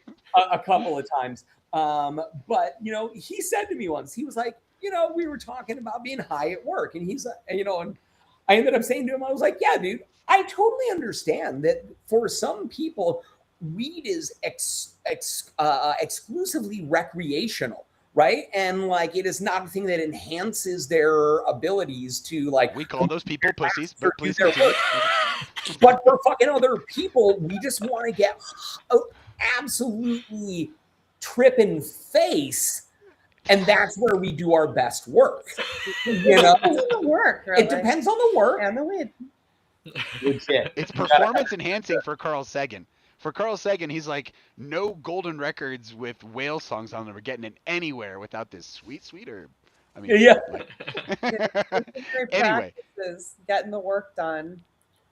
Dude, the book itself, thoughts on the book itself, what's wild is as you go through this whole process with this book, you kind of, I think the takeaways are, there's a lot of secret stuff that got filtered and probably dead-ended and not explored. Yep. There's probably a lot of stuff that can make bombs, like, they call them scalar weapons. And they're essentially, it's like reality torquing shit. That, timeline torquing shit that you're just, that movie Tenet, if you've seen this movie Tenet, they're talking about temporal weapons. They're at war with the future. Yeah. It's the kind of thing where anyway, when we discovered nuclear energy and we cracked the atom, we get all these alien visitations. Could be like a security system from the future, could be like our own stuff. It could be that we're just we're like the story that the people at the highest level of government say, it goes like this. it's like we're all chimpanzees in like an ape sanctuary, and there's this alien guy, and he's like, his job is to make sure the ape sanctuary works right, make sure the apes are happy, that they're fed right, everything's cool, run it right or whatever. And the apes, when we crack the atom, it's like they figured out how to escape, and they're like, oh God, put them back inside there or whatever. And what these people at the highest levels of government are saying is that at times it's been like the ape figures out how to like sharpen a stick and break out, and then shows up in the guy's driveway when he's trying to put his kid in the car, and he's like, whoa, whoa, whoa, whoa, whoa, this is going way too far. And was very specific and very evocative, and I really enjoyed it. Yeah, I felt that way. I was like, well, shit, is he gonna be okay? Whoa, in the car? God damn it. Yeah. Dude, evocative. there's this sort of so they hid a bunch of science, and they put a bunch of science in this black box, and that's the whole UFO. That's the real thing behind the UFO disclosure stuff right now. Right. That lots of countries have got donated or downed craft. They've reverse engineered them, and the Chinese are releasing. Dude, I think it was January or maybe it was late last year. The Chinese propaganda, I was on some crazy YouTube channels that were clearly like Chinese propaganda channels, and they were like saying, here's our new Chinese spaceship. And I was like, what? And it was like this thing that looked like a blimp that was enormous, like the size of a small city. And it was being held up by these anti-gravity kind of things. And they were just saying this on all their media. And I was like, hang on. And I pumped it through a bunch of AI like deep dives, and it's like, no. The Chinese government comes out and says they have crazy tech every like 3 years. They get, and do you want to hear some of the crazy shit they got? And there's just this history of crazy shit. But it's not all based on it's some of it's based on some truths. And so they think that other countries are getting ready to sort of make moves with this stuff. And so they have to bring the U.S. public up to speed about the science, about the tech that they've repressed, about whatever the contact history is with humanity and these other things. That's what I was going to ask the group next is sort of like, what's the temperature read on like, so like why? So why the long lead time? What's up with the disclosure timing that we're maybe seeing now, where we understand that probably a lot of this is governmental, maybe not all of it. Who am I to say? But what's the over under? This is what Neon and I were talking about in preparation for this call, is this sort of sense of like, what's the over under for the government on how this is being handled? How it's being kind of dripped out is like, we don't know. It's just unidentified. Woohoo! Draw your clownish. own conclusions. The way that it's right, it's kind of clownish. Where it's like, okay, some of this is clearly fucking government, like obviously. Some of it we don't know, and some of it's just like drones from a fucking 13-year-old over the ocean. Totally. And some of it is not revealed tech, right? And then some of it is like there's room for the mystery, and like it's tantalizing as a human being to be like, I want it all to be the mystery, or it's very safe feeling as a human being to be like, I need it all to be government. And so I'm curious about like what we're feeling about like how the kind of cards are being played. I like this idea that like, oh, okay, there's like this pressurized sense from some sort of spoken, unspoken global communication standpoint of like the powers that be deciding that the common man is ready or not ready to hear X, Y, or Z. So I can kind of get behind that, but I'm curious, like, and I was saying to Neon earlier, I'm like, but you know, we're in a country where like the market exists. The market that you talked about. We're all capitalists here. We're all trying to fucking get paid a lot, more trillions of dollars than the next dude. So like, where is the like, you know, so what's the capitalist protection coming into play here? And like, how long can they kind of spin out the myth of like, we don't know? Like, when does that cease to become useful? And like, what will that be like? Because like one of the examples we talked about was that you sometimes hear about the idea that microwave technology and like laser technology were just too big of a technological leap at the time that we had them, and they became popularized. And so the idea being like, well, right, we had microwave ovens in the 1950s. But it wasn't until about 50 or 60 years later that you started hearing about directed energy weapons that use microwaves. right? So is there an idea that it is profitable to sell it to the public for a long time, develop the technology, and then kind of use that in a capitalistic way to fund this other stuff?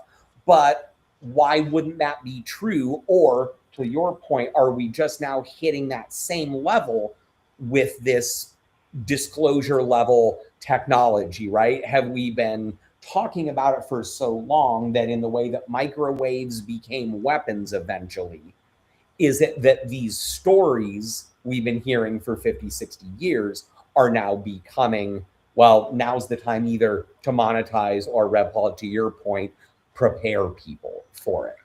And I think through the monetization lens, it's like, okay, we've been kind of feeding you this idea of these like godlike impossible powers, switching on a dime, vanishing, changing shape, propulsion, transmedium capabilities, right. Such that when Bending time and space. Right. Such that when a product comes to market that exhibits one of those things, it's like, this is a godlike power, and now we're going to sell you our stock price on godlike power. So is this just the buildup that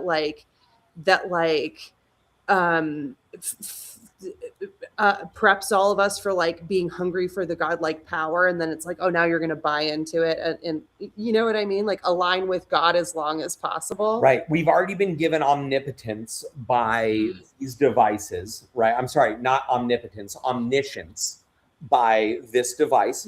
It allows us to access the entire sum knowledge of mankind's understanding at the speed of light.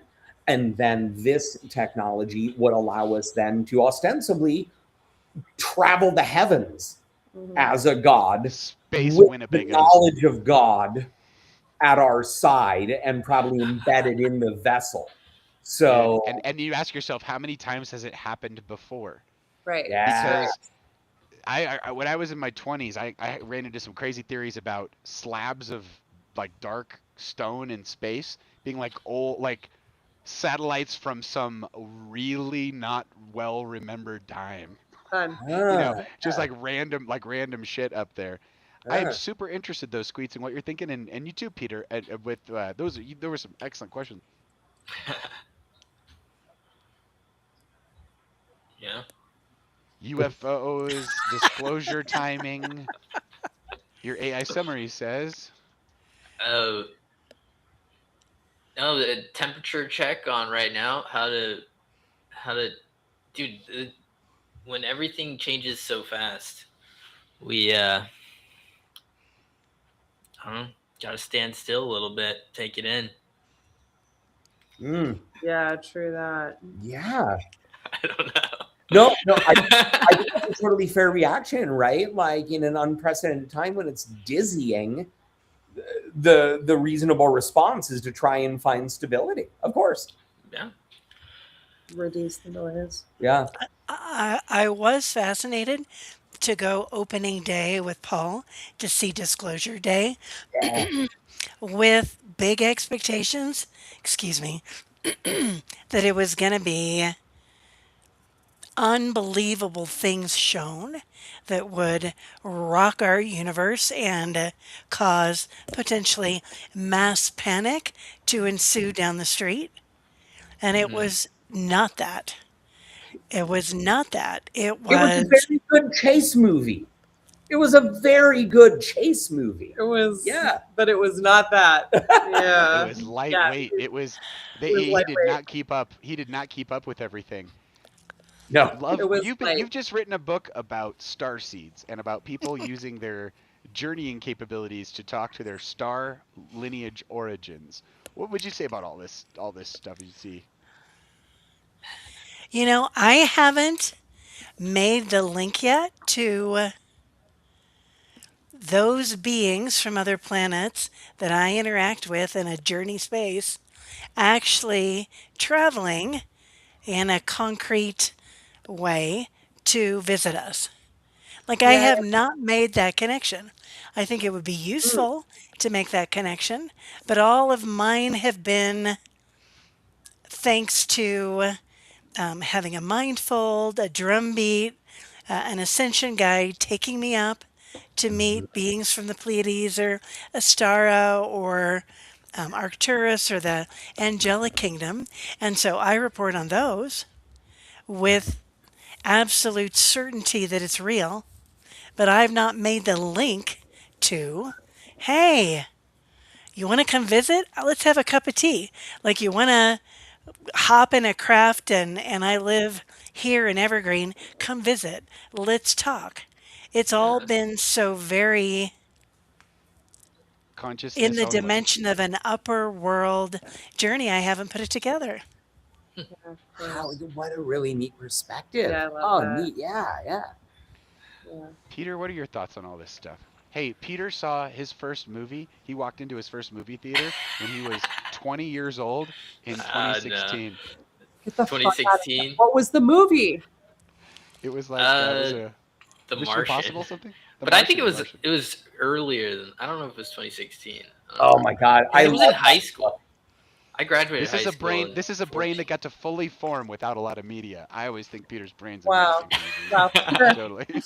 You're so pure. Yeah. Didn't grow up with 30-second commercial interruptions like, welcome to ADHD, bitches. Right. No. Um, I was spared. Practically got to go ad-free, you know? Straight in. That's too funny.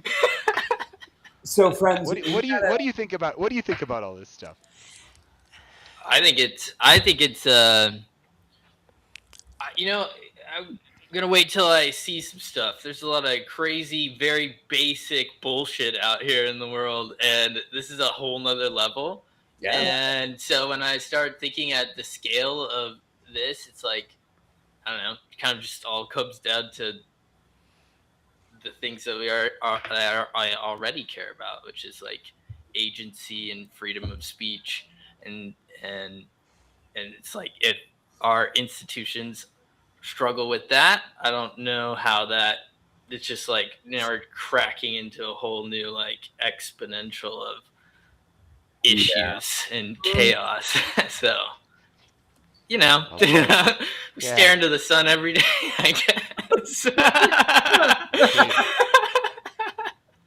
when I think about the hilarious, when I think about like where Flight of the Navigator came from, back from the beginning of our conversation, right?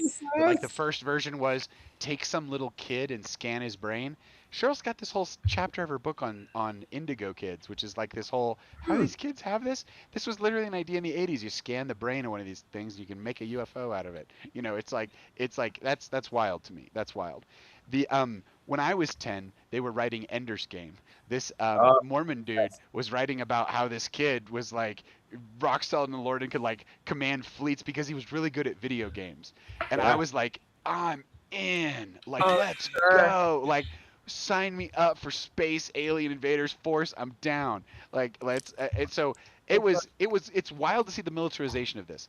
What this book, to your point, Neon, really, with Nick, the Soder, the guy. Nick Cook, author of Nick Cook. 0 Point. Dude, you're exactly, his ability to see this. I had never realized this before. What's happened, and I think this is what all the disclosure stuff is saying, is that these little discoveries got parceled out to different companies.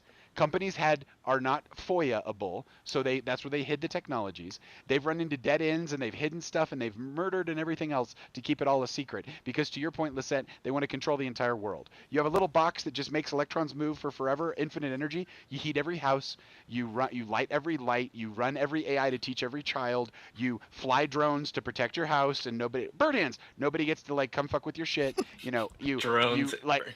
Yeah, totally. Like drones with like pencil-sized tungsten rods that can like destroy drones people's faces. You're periods. done. Yeah, you just get one of those in Amazon and just send it out into the world, and it just like does it. Anyway, you get enough energy UFO like that. pizza. UFO pizza. That's right. Dude, I was unprepared for the reality of it, which is this: it's a marketplace. It's a lot of people hiding their shells from each other, not collaborating. It's not science. Science is everybody collaborates together and you go forward. Copernican revolution. You don't have anything like that. And that's where Eric Weinstein, right, exactly. He really gets into it with geometric unity and a lot of it. There's a there's I think there'd be a lot of value in. There's a documentary about Townsend Brown, which is really good. There's different ways you can get into it, but the point being that the people who were in this movie, Age of Disclosure, that came out this year, that if you listen to the director of that, he was a guy who found Ernest Cline, who wrote a book called Ready Player One, attached it to Spielberg, which is like the royal road to heaven in Hollywood. Right. And they got Ready Player One made. He made a bunch of cash, and he then put it into what he wanted to do, which was Age of Disclosure. He got introduced in military circles to people who were handed him off to other people who they steered him clear of wackos who were trying to disinformate him. And and the people he was talking to, the people at the highest levels of government, 37 of them on film, were saying, this is disclosure. This is the American government telling you what we kind of know and what we suspect is going on. And what they need for this whole thing to work is they need amnesty and protection for whistleblowers, because there are people who've signed away their lives to work on these programs, and they're in the tens of thousands now. And so David Grush went with Tim Burchett and Representative Paula Luna from Florida, and those humans, with a bunch of other people, they were trying to get Trump to pass this executive order that would give him 60 days of protection. If they get that protection, they can then tell them everything that they know from working on these programs, and that allows everybody to connect these dots. But it also allows the government to go in and take these toys from these companies. And so that, I think, is the actual rubber meets the road kind of problem here. David Grush at his last press conference was talking about a spectrum of alien consciousness, all the way up to including conscious plasmas. Yes. I have that tab open on my phone right now. The granddaddy of conscious plasmas, I believe, is the title of that article. I know that. So I think once we get the whistleblower protections, we're going to get more of the nuts and bolts. And as we get, but the people at the highest levels, like Hal Puthoff and stuff, they've all written books that have said, listen, if you're a senior in college right now or high school, focus on these things. Focus on this kind of gravimetrics. Focus on this high pulse energy into spinning things. You know, they lay out in the appendices of their books, they lay out like 30 things you should get into, and it's all around this same technology of spending space-time, shielding gravity, flying anywhere you want to, doing anything you want to. And they haven't cracked it yet. We're just getting wildly, other countries are now nipping at it. So in the same way that they had to suppress nuclear technology and the enrichment of uranium and plutonium because they didn't want proliferation, it's the same thing with these scalar weapons. So there's a part of it that has to remain black. You can't just tell a high school senior how to make something, because apparently it's really easy to make like a box and go, oh, you just pull this thing in, and that's it. Like it all just, that's it. Kind of shit. You know, like they talk about this shit in the Upanishads with when the gods are fighting, they create these Astara weapons, these weapons that can destroy whole realities. And it hurts their souls so much to use them that they banish them, because they can't deal with the karma of turning off whole things out there with some of these weapons. So so there's some of it that has to. You got a bear up there? I don't know. I think there might be a friend in the house. Hang on. Okay. Tell me if there is. I'll come kick it out. There's no bears. We have bears all over the place. Dude, I have been telling everyone who will listen about your triple layered bear defense grid. Grid, Alpha, Beta, and Charlie. Yes. I know. And I recited to them. That's Delta right now going into action. She's the final. That's Delta. So here's what I'm thinking about. So Hal Puthoff just lit this up in my mind. So I'm thinking about one of these kinds of laws of ESP that people like he and Russell Targ might talk about, is this idea that like the more something is trying to be shielded by the more people, the more clearly it lights up in this extrasensory space. Yes. And so the ways that this technology in particular seems to be lighting up for so many people in so many directions would really follow suit with that idea. Yeah. Oh, can't suppress it. It'll shine out. It's shining in the more you try to hide it, it's like in the fucking Gospel of Thomas, right? It's like what you bring forth will save you. What you do not bring forth will destroy you. Yeah. What do It you have is a for- race. Einstein was talking about that it's a race. The consciousness has unlocked the atom, but it hasn't unlocked the wisdom to deal with the power of unlocking the atom. And Yeah. so it's a consciousness problem. Yogananda said the same thing, that the only thing that would contain the explosive power of nuclear energy would be a greater power, and the only greater power of that would be the spiritual nature, the God itself, the spiritual minded, enlightened human. Everybody become that, because that's what we need to put our arms around this and make it kind of work. Because we're not those insects, right? Like, we don't have that hive-like capability. But with the telepathy tapes and with all the psi stuff, dude, I could see a total route of humanity where we really embrace that reality and give it some real time, and Yeah. just, and it's probably going to be more of a folk thing, right? Than it's going to be like a scientific thing. I don't know. I think it'll be ground up more. I'm already seeing people online who are like reading each other's thoughts and think it's hilarious. all the time. Right. No, All the time. absolutely. But it's like dancing Yeah. through the realm of myth and story, not of science, fact. Right. Repeatable, textbook peer of- reviewed. Yeah. It's The disjointed from reality in how it displays itself, because it's dream. It's dream. It's exactly Yeah, the dream yeah. language. It's dream. The guy who brought shamanism to the West, Michael Harner, he was, as a teenager, in his house, as he tells the story. He the people who were the cooks and the grounds people, they were shuar, and when he started getting rowdy as a young human, they said to his mom and dad, hey, can we take him to like our people? And they said, get him the hell out of here. And so they took him and they did rites of passage in the shuar, which is an ayahuasca taking tribe. He had all these experiences. He's the one that brings back the drumbeat. The shuar's logo is, the world is as you dream it. And so, dream a good dream. And so with all of this stuff, the thing you keep getting back around to is, once you open all the doors and you see all the lights and you see all the stuff, it's like, where's the character in it? Like, what are you doing with it? Like what are you bringing forward? Like what you said, Dion, like the thing you bring forward will be the thing that saves you. What do we got there? We got an invasion upstairs? I think there was something happening on the outside patio that created a loud noise. So we're good. We've had a few. We've seen some new bears today, dude. Yeah. Anyway, the world is as you dream it, right? So it's like, Yeah. dream that good dream. So to that end, True. folks, I am at a point out here on the prairie where I am looking towards dreaming some dreams of my own. There you go. But we were talking about, all of this conversation I think is really interesting, be it about disclosure, be it about Nick Cook's book, The Hunt for 0 Point.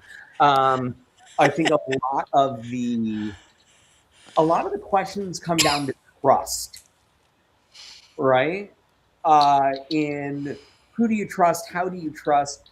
And I wrote down this phrase that Lisette said to me, and it was probably maybe, I don't know, the better part of 10 years ago when we lived in Portland, and I can't even remember what we were on about, but it was something about like base core understandings, like what is like core human level. And I remember clearly Lisette said, yeah, really kind of like what it comes down to is, who do you trust to build a fire? And who do you trust to bury you? And I'm like, fuck. That's kind of the core of it in a way, and it's relieving in a way to think about that, where I'm like, oh, yeah. We kind of started Sunday Fun Day, our shamanic group, as a bury you group. One of the insights we had during COVID was, like in the Jewish faith, they'll sit Shiva for a certain number of days.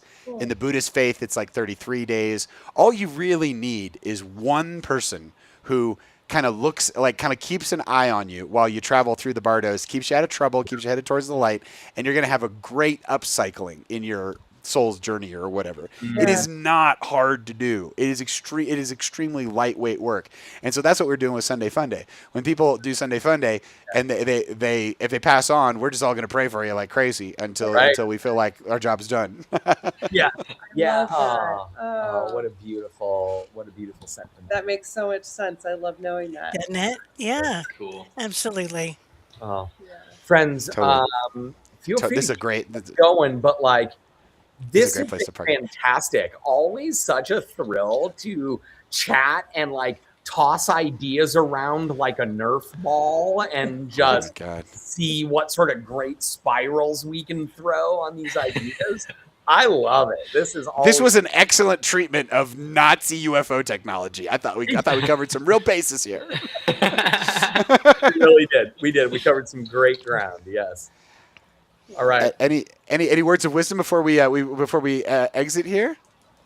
Good luck with your application, Neil. Yes. Thank you. Really, really, really. Thank you. Yeah, I'm feeling good. I'm feeling good about it. Wait, Peter, were you here when I was talking about this? No. My application, 30-second version is that I am applying to the Polar STEAM science, technology, engineering, arts, math program, where essentially I, if accepted to this program, I would get deployed to Antarctica for anywhere between 4 to 8 weeks, where I would be helping out scientists and then writing poetry about it. Dude. So that's what I'm shooting for. Yeah. Hell yeah. Yeah. Dude, I barely got this loop technology off the floor when we got started. I did like one thing out of 42 things I wanted to do. So I'm gonna hang around and make a bunch of weird noises on here and show a bunch of crazy shit on the screen. Perfect. Peter, Squeets, any thoughts? Final thoughts? I love this. Let's do it again. Yeah. Let's do it again soon. Sounds great. Nice. Yeah, no, it's been amazing. Excellent conversation per usual. Great, evocative, clarifying conversation. Yes. Woo. This is the best. So cool. Thoughts together. Thanks for thinking out loud and mirror-neuroning with us. I love Loop. cool thoughts. I know. Exactly. That's like the coolest thing. Every time I think of you guys, it's that you guys, our favorite activity is thinking cool thoughts. Fucking love thinking cool thoughts. That's like It really is. That's like the first thing I picked up about you guys, and I was like, "That's fucking awesome." Oh, good. Let's get Mrs. Walcott in here and just see what she's curious about. It was so cool to hear what everybody was curious about this evening, and we've got so much ink in the well for next time. Oh my God. We do. All right, friends. Take it easy, everybody. Here we go. Yo. Bye. Shade. Mwah. Bye. Bye.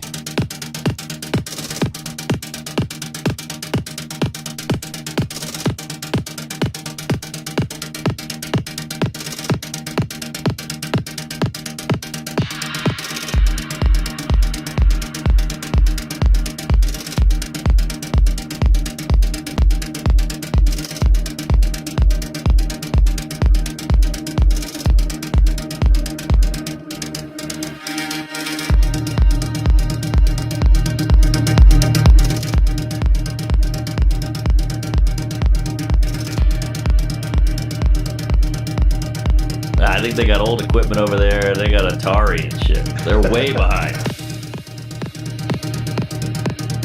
A lion, a giraffe, a bear, and a shark. Well, because there's going to be so much change. Yeah, exactly. People are going to be like scared shitless.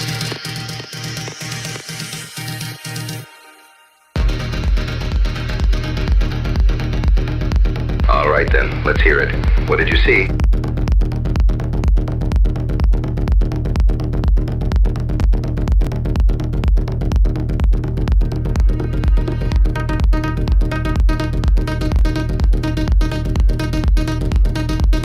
Spook or quack that's in full hat maniac for even positing some of these. I covered. So stoked on this.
placed between each one. Chill winds kiss my cheeks. White desert of frozen dreams. Heart finds peace in ice. Apple, banana, cherry, penguins waddle near. Black and white against the blue. Nature's comedy. Orange, mango, strawberry, aurora dances high. Green lights paint the polar night. Wonder fills the soul. kiwi, pineapple, grape. Blizzard howls and swirls. Visibility fades to white. Hidden world awaits. Lemon, blueberry, peach. Silent, vast expanse. Footsteps crunch on ancient snow. Alone yet alive. Pear, coconut, watermelon. Seals bask on the floe. Whales sing beneath the ice sheet. Life defies the cold. Apple, banana, orange. Midnight sun won't set. Days blend in endless twilight. Time loses its hold. Mango, cherry, kiwi. Station lights glow red. Science probes the planet's past. Human spark survives. Pineapple, grape, lemon. Frost on every lash. Breath clouds form in crystal air. Purity profound. Strawberry, peach, blueberry. Leaving this pure land. Memories of ice remain. Forever transformed.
kiss my cheeks. White desert of frozen dreams. Heart finds peace in ice. Apple, banana, cherry, penguins waddle near. Black and white against the blue. Nature's comedy. Orange, mango, strawberry, aurora dances high. Green lights paint the polar night. Wonder fills the soul. Kiwi, pineapple, grape. Blizzard howls and swirls.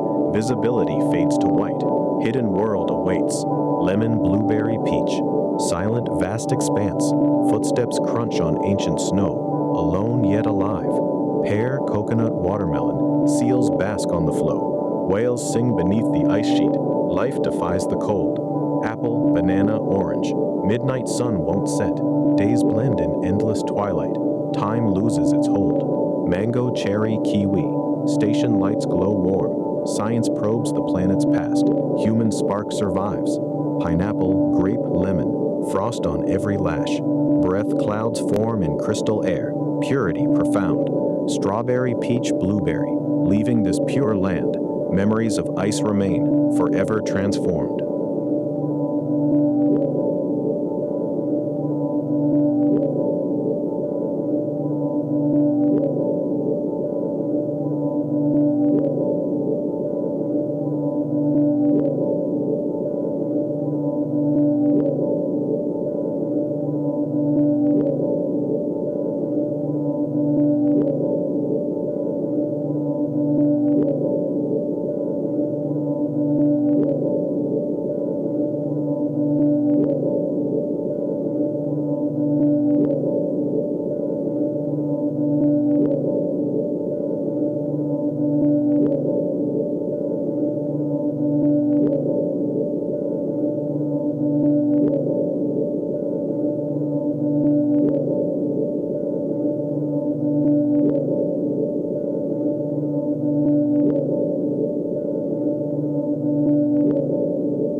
Kiss my cheeks. White desert of frozen dreams.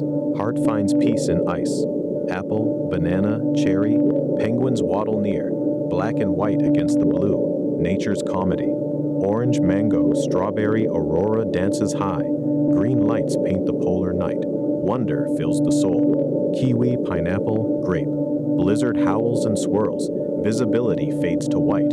Hidden world awaits. Lemon, blueberry, peach. Silent, vast expanse. Footsteps crunch on ancient snow. Alone yet alive. Pear, coconut, watermelon. Seals bask on the flow. Whales sing beneath the ice sheet. Life defies the cold. Apple, banana, orange.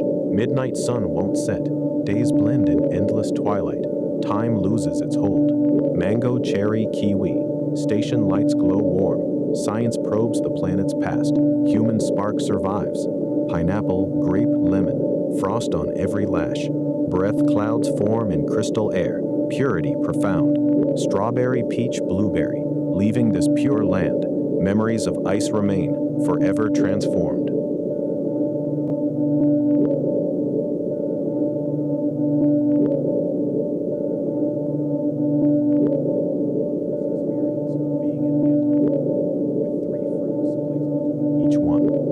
Chill winds kiss my cheeks.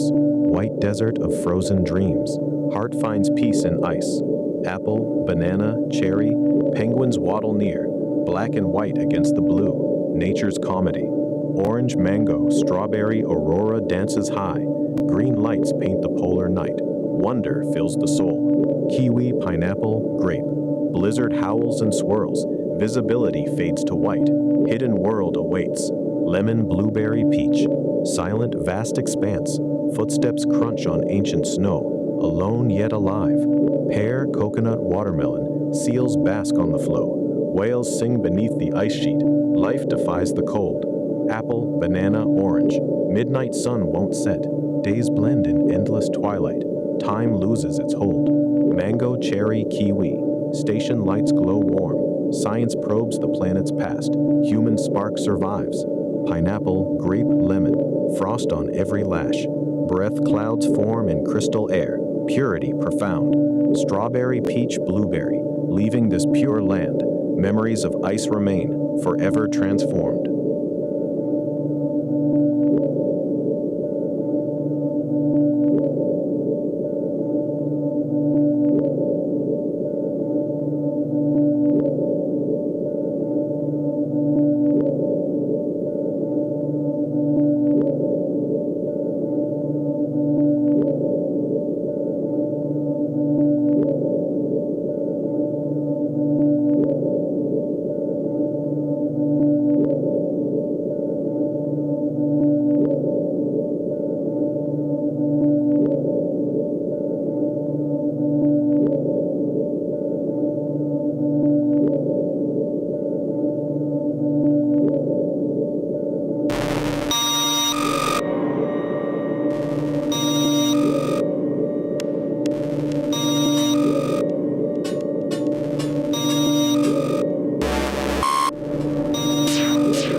Massive nuclear fusion reactor, 93 million miles away, sends its energy here in just 8 minutes, perfectly tuned so life explodes instead of us floating as a frozen, dark rock.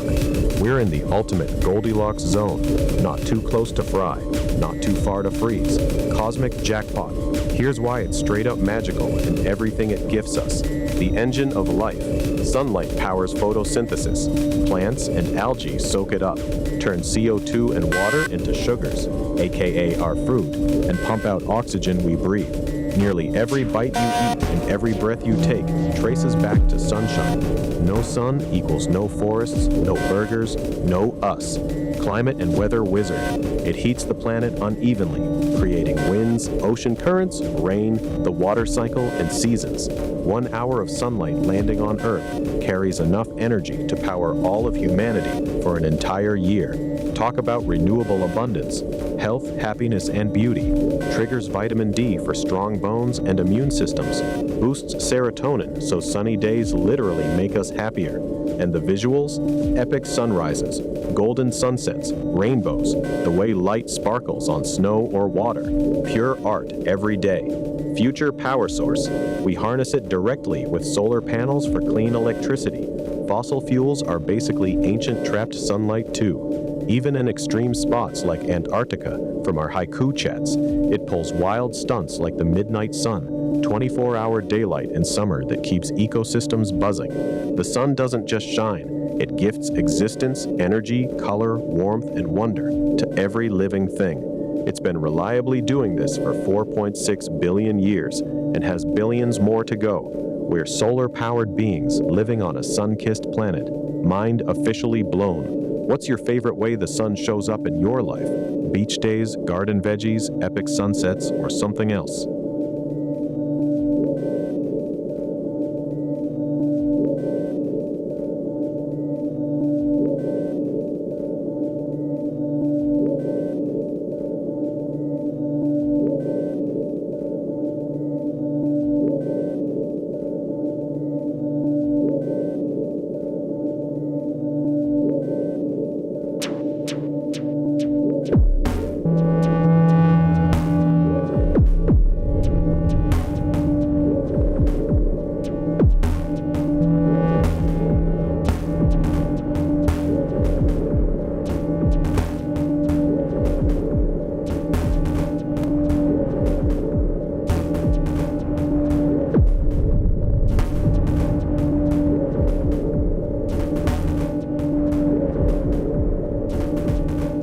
Shining on Earth is one of the most insanely cool things in the entire universe.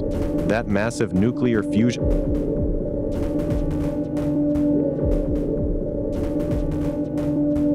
fusion mechanics are the ultimate cosmic power plant, the process that has kept the sun shining steadily for 4.6 billion years and will continue for billions more. This is what ultimately delivers the light, warmth, and energy that powers life on Earth. Core conditions, nature's extreme pressure cooker. Deep in the sun's core, about 25% of its radius, gravity from the sun's enormous mass, 333,000 Earths, crushes hydrogen plasma to insane densities, a pound 150 times water, and temperatures around 15 million degrees Celsius, 27 million degrees Fahrenheit, with pressure upon 250 billion times Earth's atmosphere. These conditions force positively charged protons, hydrogen nuclei, close enough that the strong nuclear force can bind them, despite their electrostatic repulsion. Quantum tunneling gives protons a tiny probability of leaking through the Coulomb barrier. That's why fusion happens slowly enough for the sun to be a stable, long-lived star instead of an instant bomb. The dominant process, proton-proton, PP chain. For a star the sun's size and temperature, the proton-proton chain produces 99% of the energy. Here's the step-by-step reaction. Net result: 4 hydrogen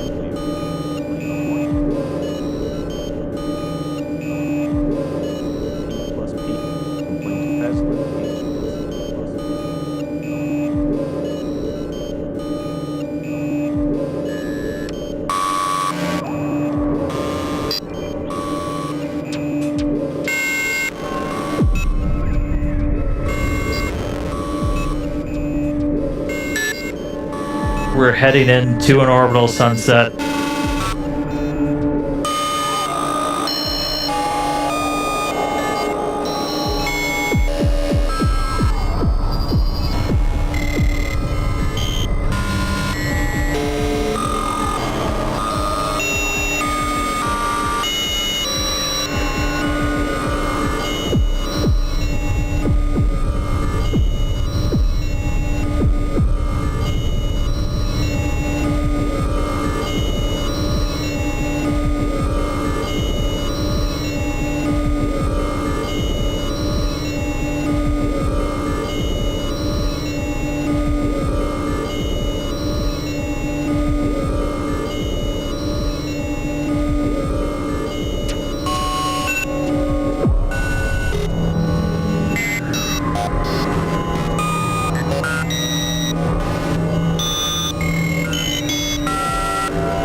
cosmic rhyme, all things entwine. Stars are just atoms on a grander design.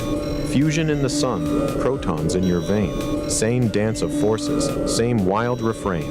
Electrons whirl like planets round their sun. Galaxies spin where the rivers run. A leaf's vein mirrors the lightning spark. Fractals repeat from the smallest quark. Waves in the ocean echo light in the sky. Your heartbeat pulses as the tides reply. Energy flows from the core to the bloom. Nothing stands separate, all shares the same room. Birth, growth, decay, cycles never cease. A star explodes so new worlds find peace. You're made of stardust, the sun's ancient fire. Everything echoes, lifts higher and higher. The reason is simple, the pattern is clear. One law binds the far to the near. Gravity pulls, entropy plays its game, but unity whispers, it's all the same flame. So breathe in the truth, feel the rhythm inside.